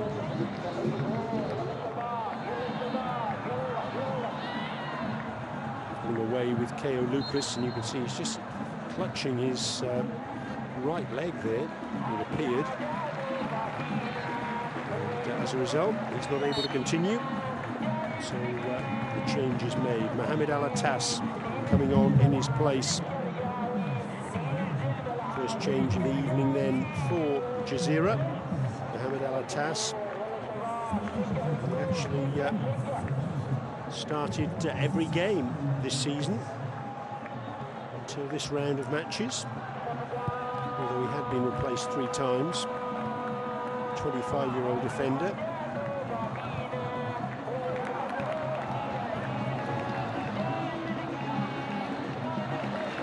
Hassan Saleh getting forward, denied by Zaid Sultan.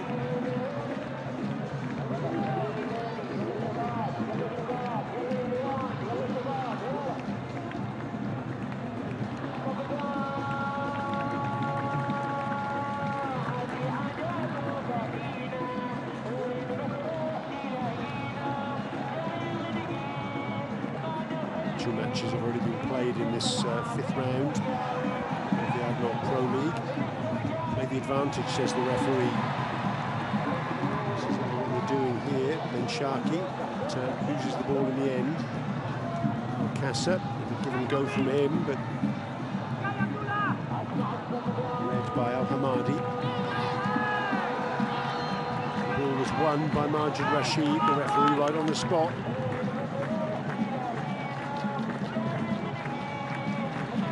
2 matches already played today. Shabab Al Ali, a 0-0 draw at the Rashid Stadium in Dubai against Kalba. And then Alain, the defending league champions, 2-0 win against Diba Al Fujira. Andrei Yarmolenko and Kojo Laba, the scorers. Alcassa's through, and Alcassa scores. It's 3-3. No, it isn't. The flag's up. Alcassa disagrees. And VAR will have a look at this. It looks to me as though Alcassa was all right there.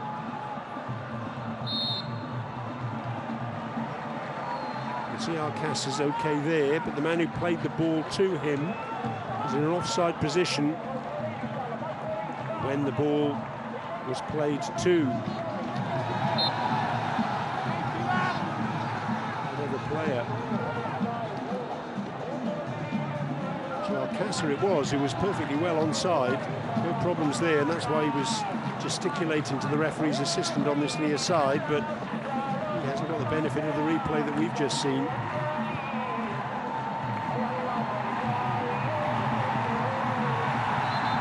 the referee might get his yellow card out here, I fancy. Yes, he's going to show his yellow card here to Khalifa Al Hamadi for kicking the ball away, preventing Sharjah from getting that throw-in taken quickly.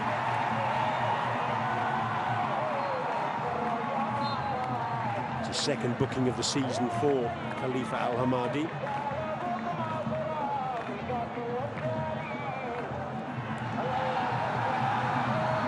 Alcassa couldn't quite bring it under control. Ben Sharkey trying to get it clear for Jazeera. Novak, the outlet. Manolos.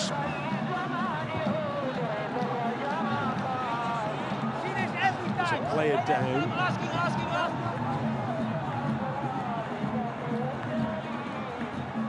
Sharjah not happy here with something. That's the reason Al Hamadi got the booking. Kicking the ball away from Luanzinho.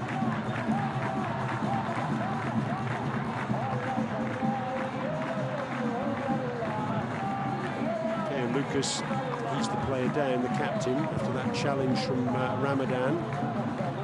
See the Sharjah player is absolutely incensed with the challenge. Ali Kashif, the captain of Al Jazeera, has gone over to get involved.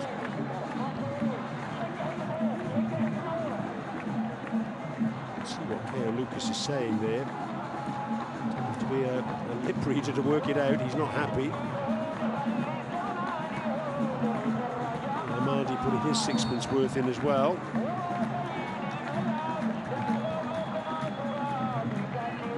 Fairness to Adel Al Nakbi, the referee, he's allowed the match to flow this evening. It really has been a very entertaining spectacle. Just about 10 minutes gone in this second half. Darwish Mohammed goes long.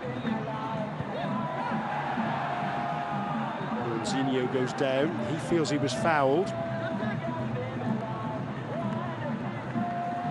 From Zaid Sultan. There's confirmation of how we stand. Alcassa having a goal disallowed in this second half. A goal which would have brought Sharjah level.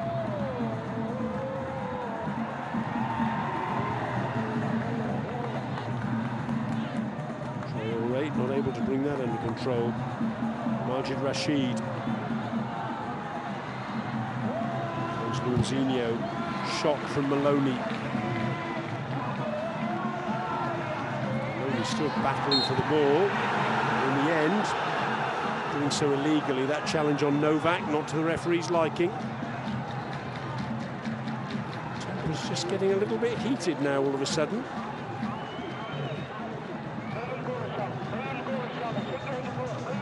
Just catching Novak. You see there with the studs just a little bit raised. Boots these days really lightweight. So any sort of contact at all from the studs will register with the player in question. Novak down. His first start this evening as a Jazeera player. Having debuted as a substitute in the last round. Jazeera's results this season: 2-0 win at home here against Dibba Al Fajira in round 1, 4-2 win at Corfacan in round 2, 2-1 success against Al Ain here in round 3, a terrific evening that was, and then a disappointing 1-1 draw at Banias in the last round when they took the lead with 2 minutes to go, only to be pegged back against a Banias side who played almost 50 minutes with 10 men.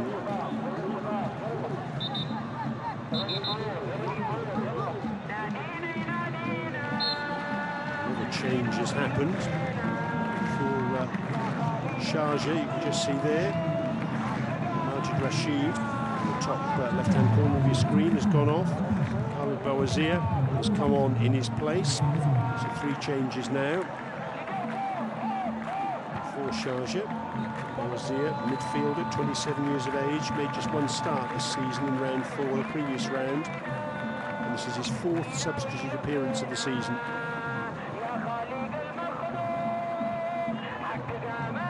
Joined Sharjah from Al Dhafra in 2020, ex-Al Wada. And he did spend a period on loan at Al Wasl. Sharjah's results this season: played for 1-4, 2-0 win against Shabab Al Ali at the Rashid Stadium in round 1, 3-0 win against Banias in round 2. That was Pjanic's debut as he plays the ball forward. 3-2 win against Ajman in the local derby in round 3. And then their last result, 3-0 win against Corfacan.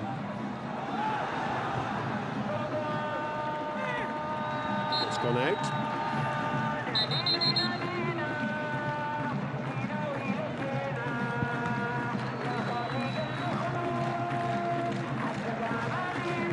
Majid Hassan to the Nawas. Goes square to Salim Sultan.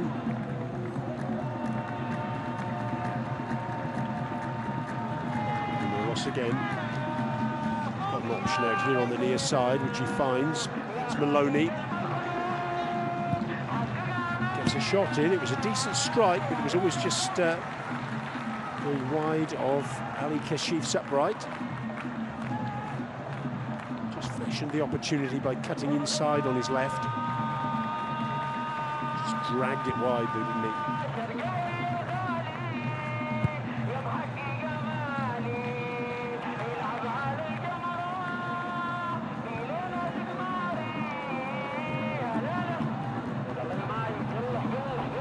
Majid Hassan rampaging forward. Hassan Saleh tries to get the tackle over, get the crossover rather, but the tackle comes in. It's a good tackle as well from Zaid Sultan. A little bit of pressure being exerted here by Sharjah as they look for the equaliser as we move towards the hour mark.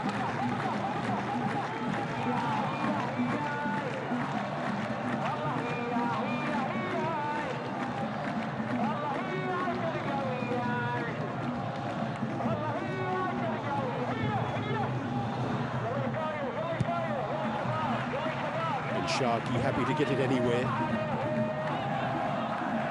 Here's Ashraf Ben Sharky, 28 years of age. Celebrated his birthday just a couple of weeks ago. Arrived this summer after 3 seasons with Zamalek in Egypt. He's also played in France with Lens and in Saudi Arabia actually with Al Hilal. So he's well travelled, but the Al Hilal experience will certainly very well equipped for this region. Pjanic, good tackle, very good tackle by Traore. Mabkou on the hat-trick hunt. Oh, just lost control at the vital moment. The opportunity perhaps to play Ben Sharkey in on this near side. Hassan Saleh finds Keo Lucas. The players outside the captain. And there's Luanzinho with the cross towards the back post. Headed away by Novak. That should be a corner. Abuظbي was challenging him.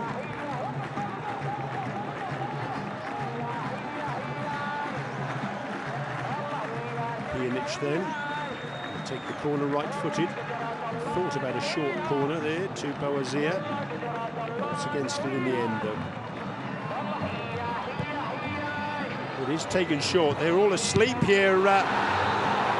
Jazeera, and how has that stayed out? Goodness me. Abuظbي found himself clear, drilled the ball over. It looks as though Salim Sultan is going to be booked for something he said. How on earth did that not end up in the back of the net?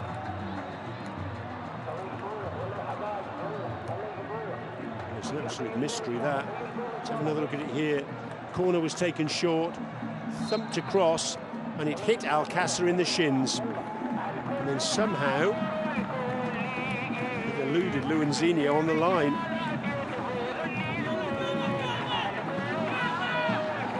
Well, Sharjah won't come any closer than that to scoring without actually doing so. In all fairness to Alcácer, he may have been unsighted there at the back post. It was thumped across with such vigour, such force by Abuظbي. Again, an indication of the vision that Pjanic has. Spotting Abuظbي on the edge of the area and taking advantage. Manolos is asking a lot there of Maloney. Too much, in fact, in the end.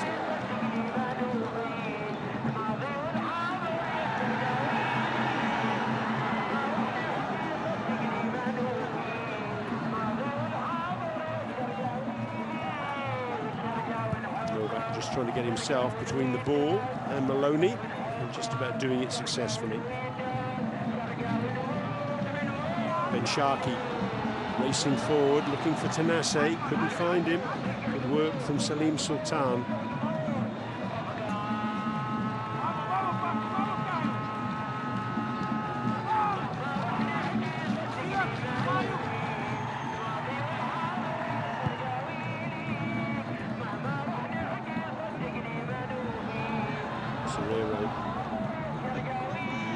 Serrero is going to go off at some stage. Started all the games this season, and he's been replaced in all the games as well. Trying to manage him a little bit now as he moves towards the twilight of his career. 32 years young. They call him the Cream. He certainly has risen to the top with him. It's his 4th season here at Al Jazeera. Ball given against Ben Sharkey. Tried to pick the ball up before the referee's whistle had gone. There's Abuظbي. You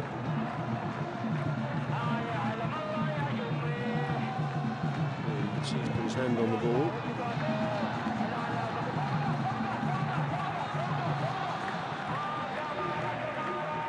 Just over 25 minutes to go then. And still, it's as you were. Half-time interval.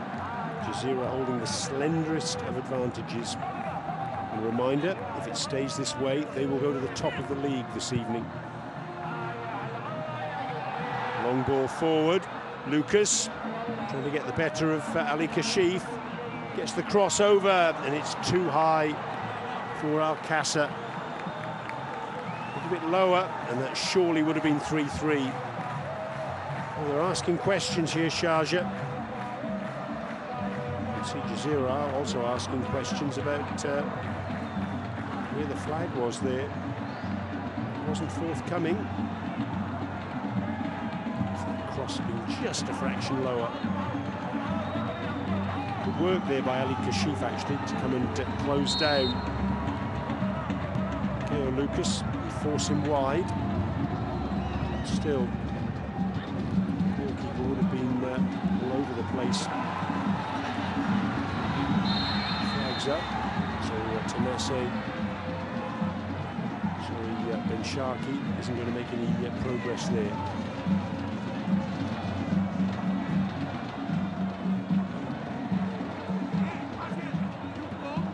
Debate there between Mohamed Al-Attas and Ali Mabkout. Two international teammates there, Mabkout and Majid Hassan. I saw them chatting before the start of the second half. It was all smiles then, not so now. Nice work by Tanase. Inside to Novak, who goes down a little bit too easily, you would say. Traore getting the crossover. Still the dangers there. Thumped across the face of goal by Tanase.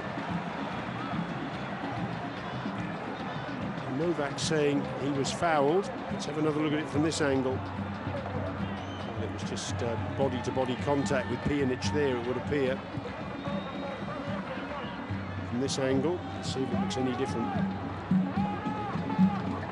Well, I guess if you give a penalty for that, you're going to get a dozen penalties again. The cross comes in towards Alcácer. Was that a handball? Referee's given a penalty. Mohamed Al-Attas misjudged the bounce of the ball. Mohamed Al-Attas is saying, let's check with VAR. But the referee was right on the spot. Here was the cross. The ball bounced up. It's hit his arm.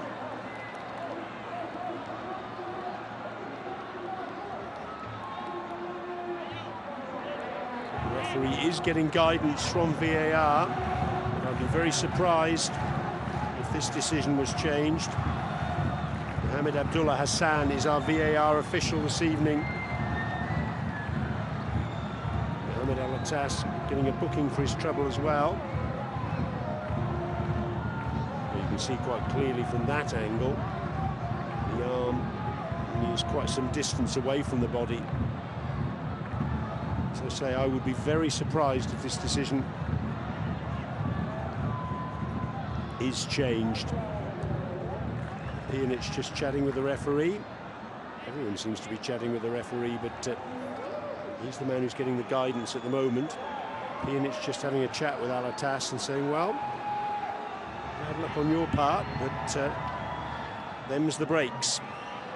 And as I suspected, the decision stands. So, Keo Lucas, he's got one goal this evening. Interesting that he's taking the penalty. Penalties have been taken for Sharjah this season by Pjanic and Alcácer. Pjanic has scored one, Alcácer's missed one. So the third penalty taker for Sharjah this term.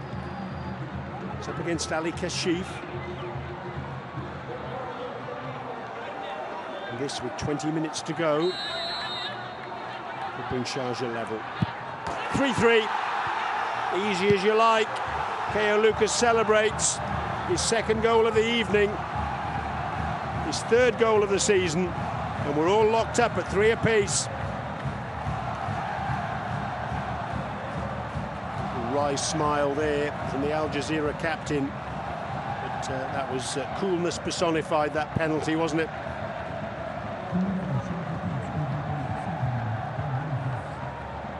It was Al-Attas's mistake. The substitute getting his arm out there. And Ali Kashif going right. Keo Lucas going left.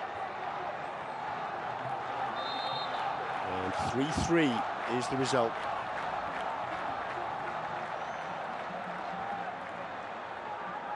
Oh yes. Right in front of the Sharjah fans, that penalty. 2 for Keo Lucas this evening. Luanzinho going off. Another change for Sharjah. Osman Kamara coming on. Luanzinho, strangely subdued game for him this evening. He's been so influential this term for Sharjah, but struggled to get into the match. But what a man to have coming on in his place. Kamara, the 21-year-old forward from Guinea.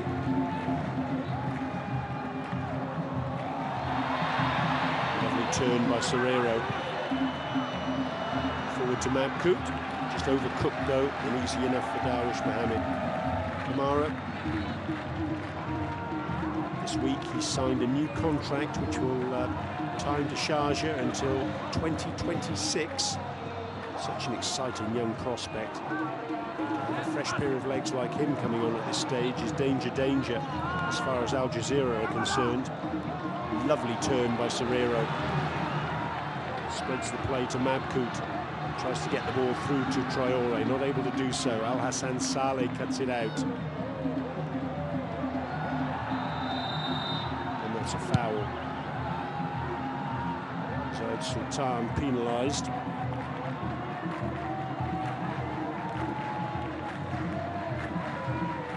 Pjanic finds Majid Hassan, who can burst forward as in days of old. Takes a tumble and he gets a free kick. Ramadan not happy with the decision. I think that's fair enough looking at that replay, and as you can see, the referee Adel Al-Makbi right on the spot.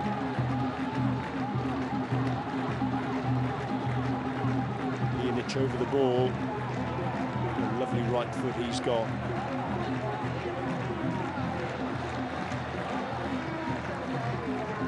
6 players ahead of him on the edge of the Al Jazeera penalty area.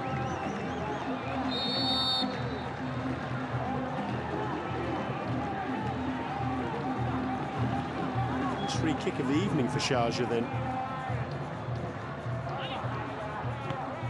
Well, I gave him the big build-up there, didn't I, with the lovely right foot, and just over-egged that particular pudding. Easy enough for Ali Hashif. Errant pass from him, cut out by Majid Hassan.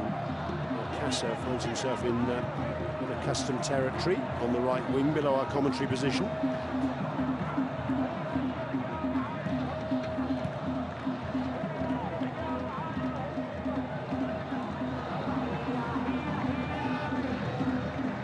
Maloney, little give and go. Cross comes in, headed away by Al Hamadi. It was a good cross too by Bawazir. Down for Sharjah. It's Pjanic.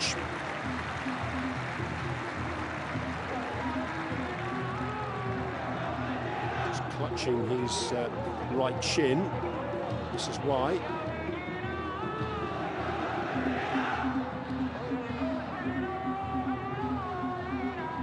So his ankle was trodden on by Serrero.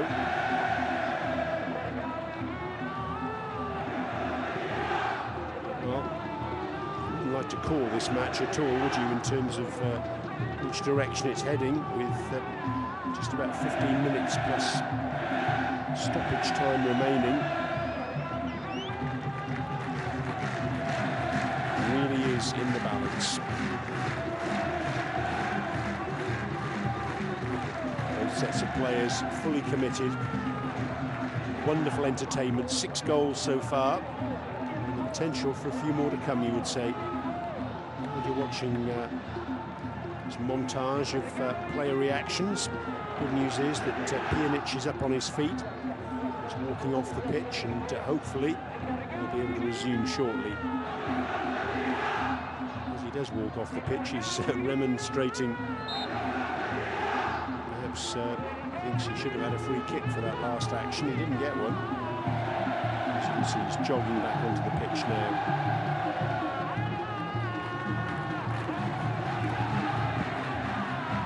Long ball looking for Traore. Cut out by Al Hassan Saleh.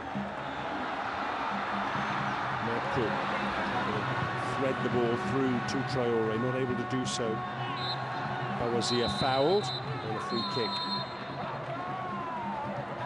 And the referee deciding that it's time for another drinks break. Drinks after half an hour at this early stage of the season because of the excessive heat. It's much cooler than it has been. Still very sapping on the players, and an opportunity for them just to take in some refreshment. A few words from the coaches as well.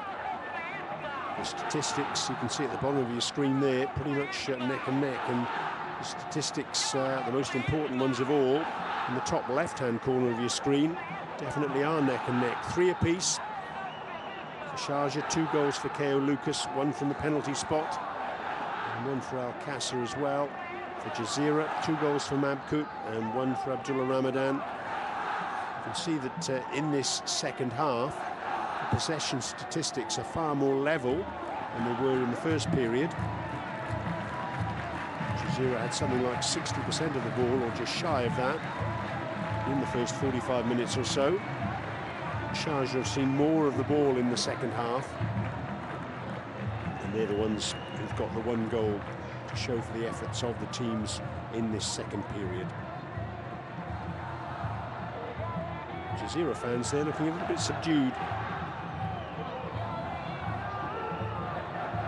Sharjah fans are located behind Ali Kashif's goal.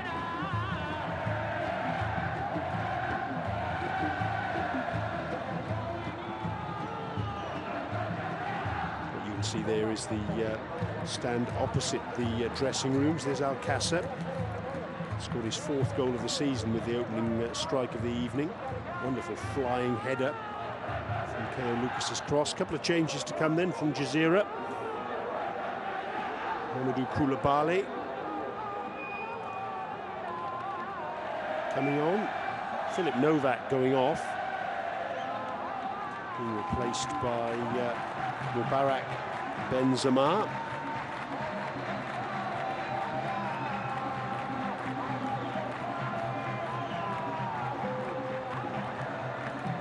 And Koulibaly coming on as well.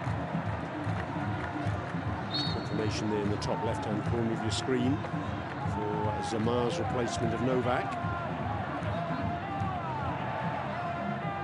And Koulibaly coming on for Florentin Assé. Like Ruinzinho's had a slightly subdued game this evening. Koulibaly from Côte d'Ivoire, 19 years of age. Substitute appearance in every match this season.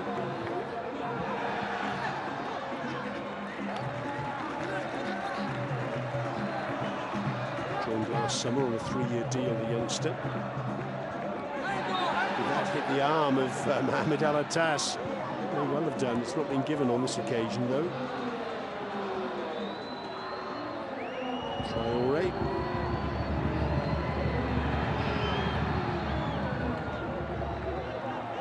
Well, if it stays this way, Sharjah will remain at the top of the table with 13 points.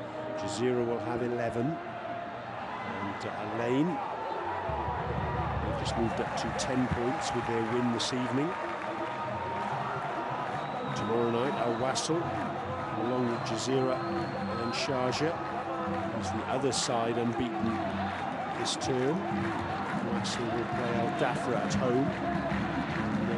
One of the early kickoffs on Saturday evening.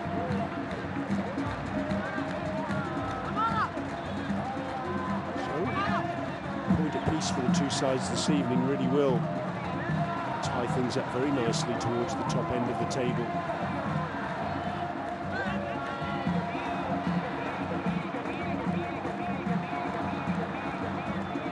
It's going to be a foul. Shahid Sultan taking a tumble.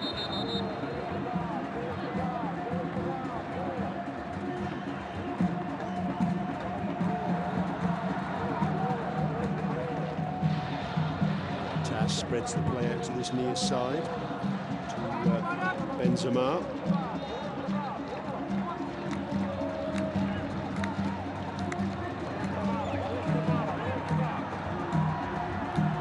Benzema, just 18 years of age. He's played 4 matches for the under-21s this season. First time in the first team squad. he's got the opportunity to play. Big call that from Marcel Kaiser. He has faith in the young man though. Good.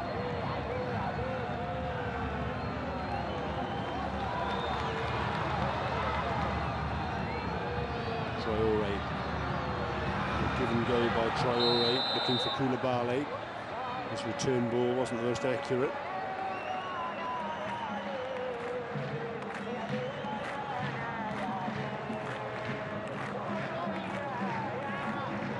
And Salim Sultan going down under challenge and getting the free kick.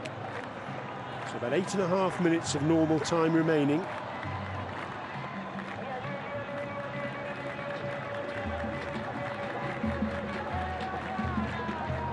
Next up for these two sides, it's the ADIB Cup, the League Cup.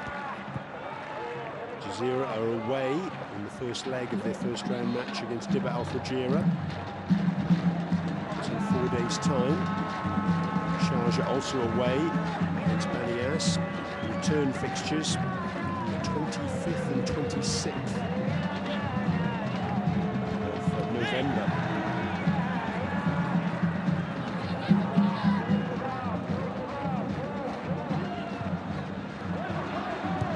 Lucas swept across the pitch. Zayed Sultan happy to get it clear. Mabkout's down with a cramp, it appears.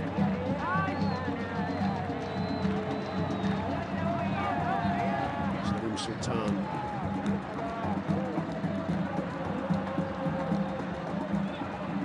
Serrero. Koulibaly. Ramadan. Good. Tackle from behind. Majid Hassan not happy with the decision.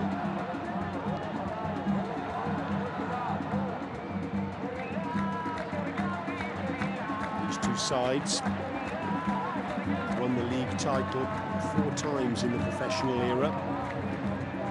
Zero winning it in 2011, 2017, and then again in 2021. That's their 3 league titles, actually. Sharjah, it's been a reasonably barren spell from a league point of view. Mabkout can't bring that under control. Certainly the professional era hasn't been too kind to Sharjah. Mabkout really needed to bring that under control with his left foot, didn't he? But not able to do so. Sharjah second last season. 10 points behind league champions Al Ain.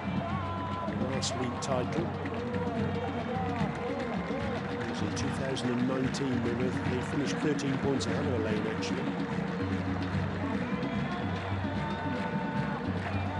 Next league action for these two sides come on the 15th and 16th of October. Jazeera will be away at Shabab Al Ali in Dubai at the Rashid Stadium on the 15th of October. And Sharjah will be at home against the Dubai side Al Wasl. It's on the 16th. 10 rounds of matches to take place before the World Cup. Well cut out. Al-Atas.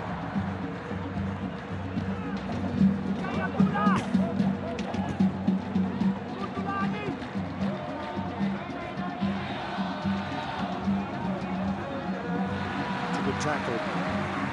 Benzema does well. The young man.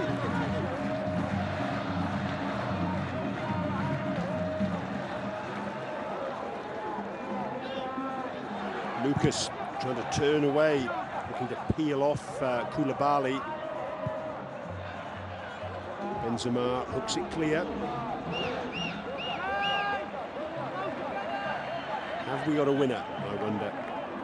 Just over 5 minutes, or just under 5 minutes remaining.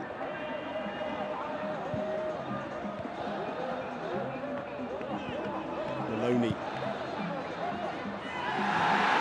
Lucas goes down. The referee sees nothing untoward. Is that a foul? No. On we go, says the referee. Majid Hassan Pjanic. Bawazir. Cross from him. It's all the way to the back. Traore picks up the scraps. Tries to get the better of Hassan Saleh. Not able to do so. Hassan Saleh judged to a foul there. Now, was this a foul?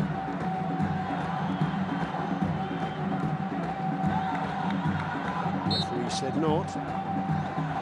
Well, see, Mohamed Alatas has got his left hand around Keo Lucas. I wonder if the foul had been given there and the penalty awarded. Would have obviously gone to VAR. Kamara couldn't bring that under control. It was almost through, wasn't he? Al-Hamadi gets the clearance in. Traore. Pjanic picks up the scraps. Forward by Majid Hassan. Lucas. Kamara tackled. Tackles flying in, even though this match is in its death throes. Ben Sharkey, what a good run this is. Finds Mabkout, he's got space ahead of him. Thinks about a shot. Blocked by back of the defender, Salim Sultan.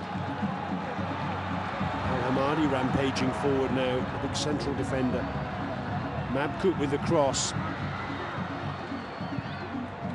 He's looking for Al-Hamadi's run.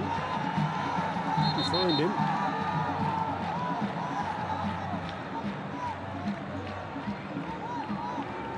He's getting his yellow card out again, and he's showing it to Bawazir. 2 bookings apiece now.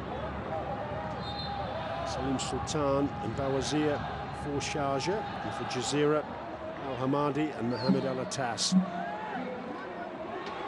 Confirmation of Bawazir's booking. Pjanic finds Lucas in space, bursts away, does the Sharjah captain.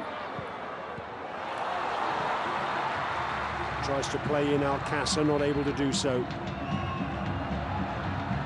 Zaid Sultan now finds Mabkout. Is it time for a winner for either of these two sides? Koulibaly, Ramadan, Mabkout. In this near side, Ben Sharkey.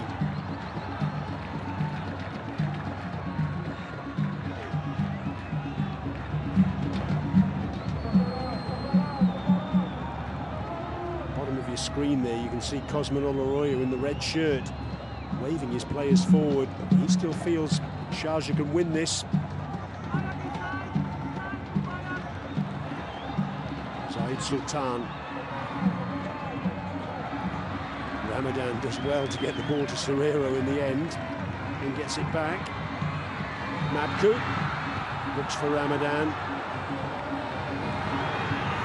Oh, it's taken a deflection and pushed away brilliantly by Darwish Mohammed. Koulibaly's shot from distance. You see it came off Majid Hassan. What a spectacular save that was. Goalkeeper's cramped up in making that stop.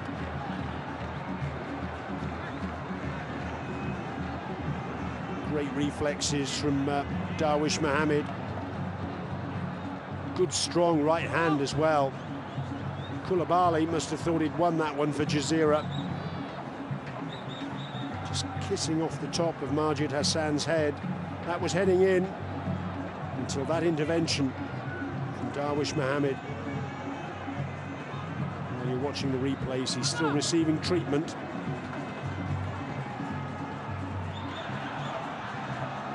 And also, the fourth official, Al-Jubeir, has confirmed a minimum of 5 minutes to be played at the end of the 90. The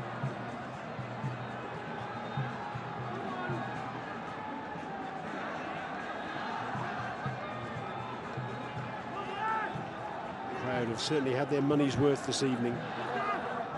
Have a look at that shot and the save. Koulibaly. Lovely strike it was. That's why Darwish Mohammed has been so highly thought of this season. Stops like that. He's up and about again now, preparing for this Jazeera corner. Ramadan will take it. Easy enough for the goalkeeper. Straight down his throat.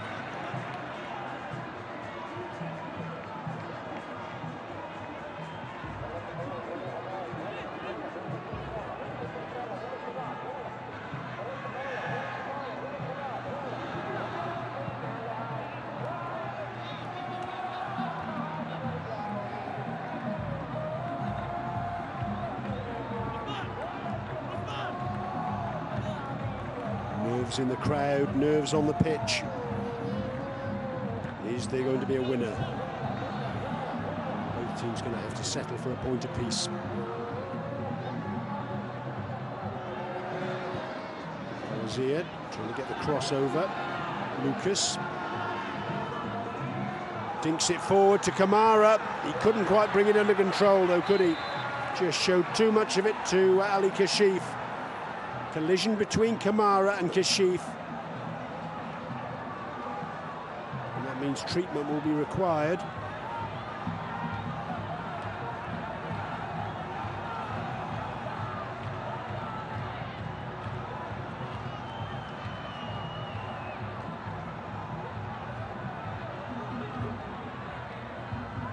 Lots of youngsters in this evening. I've enjoyed their action here in the ADNOC Pro League, I'm sure. Ali Kashif still requiring treatment, still receiving it.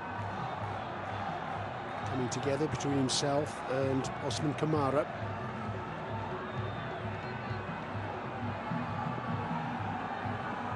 Good news is he's sitting up now, Ali Kashif. Looks for all the world as though he's going to be able to continue. Well, you're watching these fans. Alcassa just making the point to the referee that he felt he was fouled in the build-up to that last action. The referee having nothing to do with that. Pjanic wins the header. Hooked away by Benzema.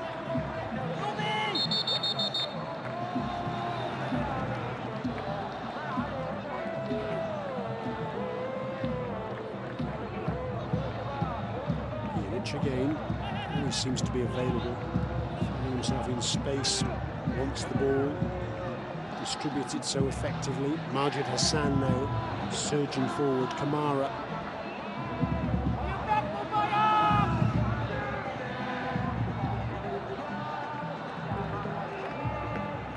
Majid Hassan again. Kamara with his back to goal, gives it back to the UAE international. Well, Hassan Saleh had so much space on that left-hand side. He probably could have done better with that cross, you know. Maloney. Lucas. Good tackle by Koulibaly. Benzema gets it clear, but only as far as Maloney. Benzema again. Finds Ramadan. The last 30 seconds of the minimum of 5 to be added on. Traore. Oh, and in the end, having done well for pace up against Al Hassan Saleh, the finish was tame. The flag had stayed down there. Maloney. And there's the final whistle. Well, a draw. So Sharjah's 100% start to the season is brought to an end. First time they've dropped points this term. But the top two sides really have served up a classic here at the Mohammed bin Zayed Stadium. 2 goals for the Sharjah captain, one of them from the penalty spot, Keo Lucas. And the other goal for Sharjah, their first of the evening, a flying header from Paco Alcácer, his 4th of the season. Lucas's goals, his 2nd and 3rd of this campaign. For Jazeera, 2 goals for Ali Mabkut, making it 9 for the season for the ace marksman. And Abdullah Ramadan's deflected free kick, the other goal for them.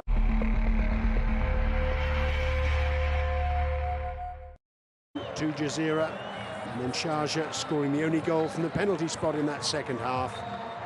The two number 7s, a tale of both of them getting a brace. Keo Lucas taking the armband this evening in the absence of Shaheen Abdullah, and leading from the front, Mabkut. That gives him 190 league goals now in his Pro League career. Quite remarkable. The possession statistics. Well, what a game that was. Didn't get the 5 goals in the second half, but we certainly had a great feast of football to enjoy. It finishes 3-3. Al Jazeera at home to Sharjah. Started in fine style.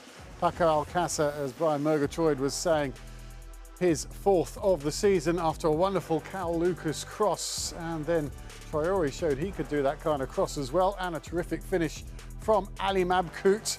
Got the Al Jazeera back on level terms, and they went ahead about 10 minutes after that. Mabkut again breaking through on goal. His 9th of the season. He now leads the league's goal scoring by 2 goals, 2 ahead of Hobo Ladja.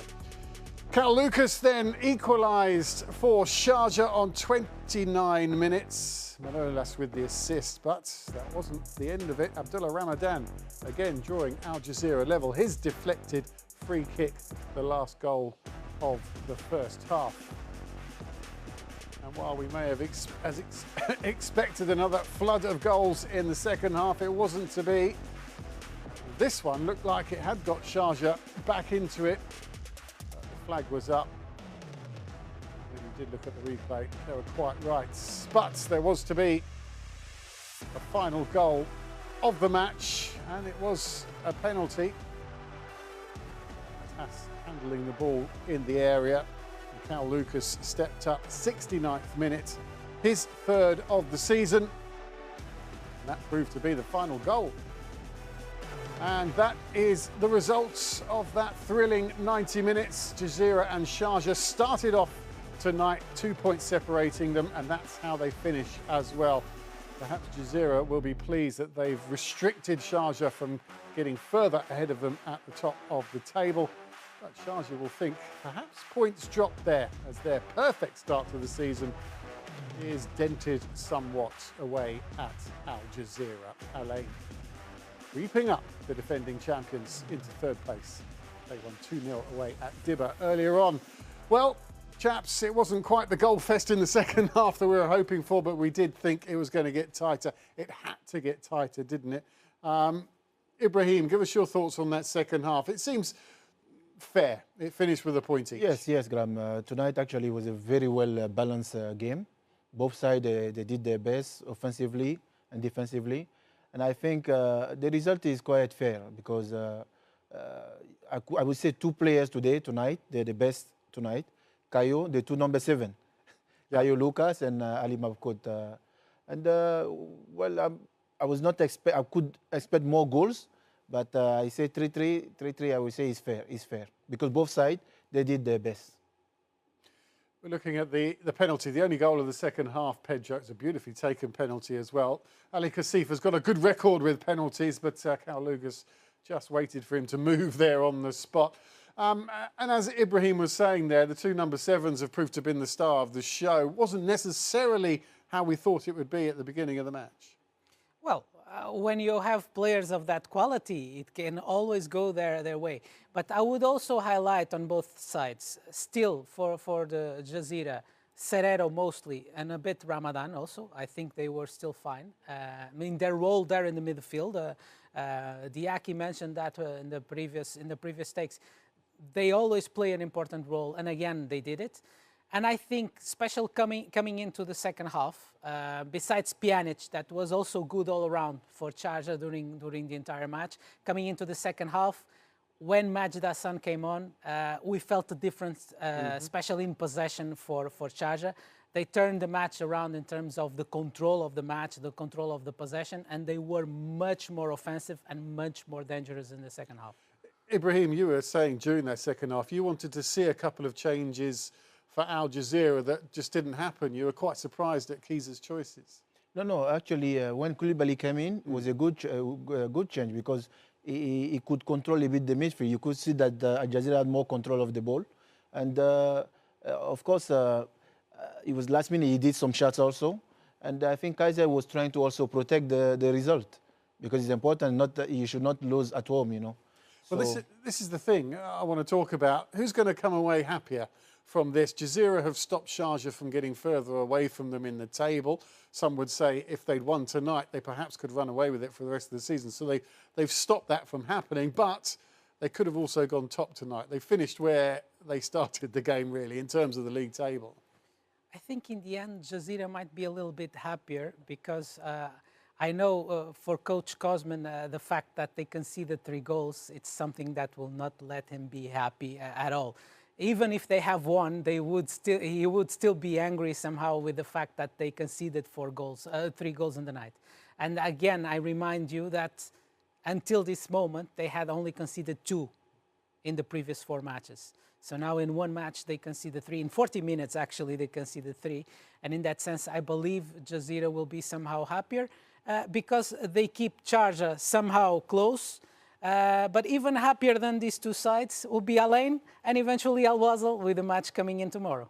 It does. In terms of the league, Ibrahim, and the chase for the title, this opens things up, as Pedro was just saying, a bit more than perhaps we thought at the beginning of the day. We thought things, you know, is it going to turn out to be a Sharjah and Al Jazeera race for the title? But as Pedro says, we've opened up there. We've now got at least 4 teams all chasing. In my opinion, I think both teams are pleased with the result because they're 2 big teams and with quality players.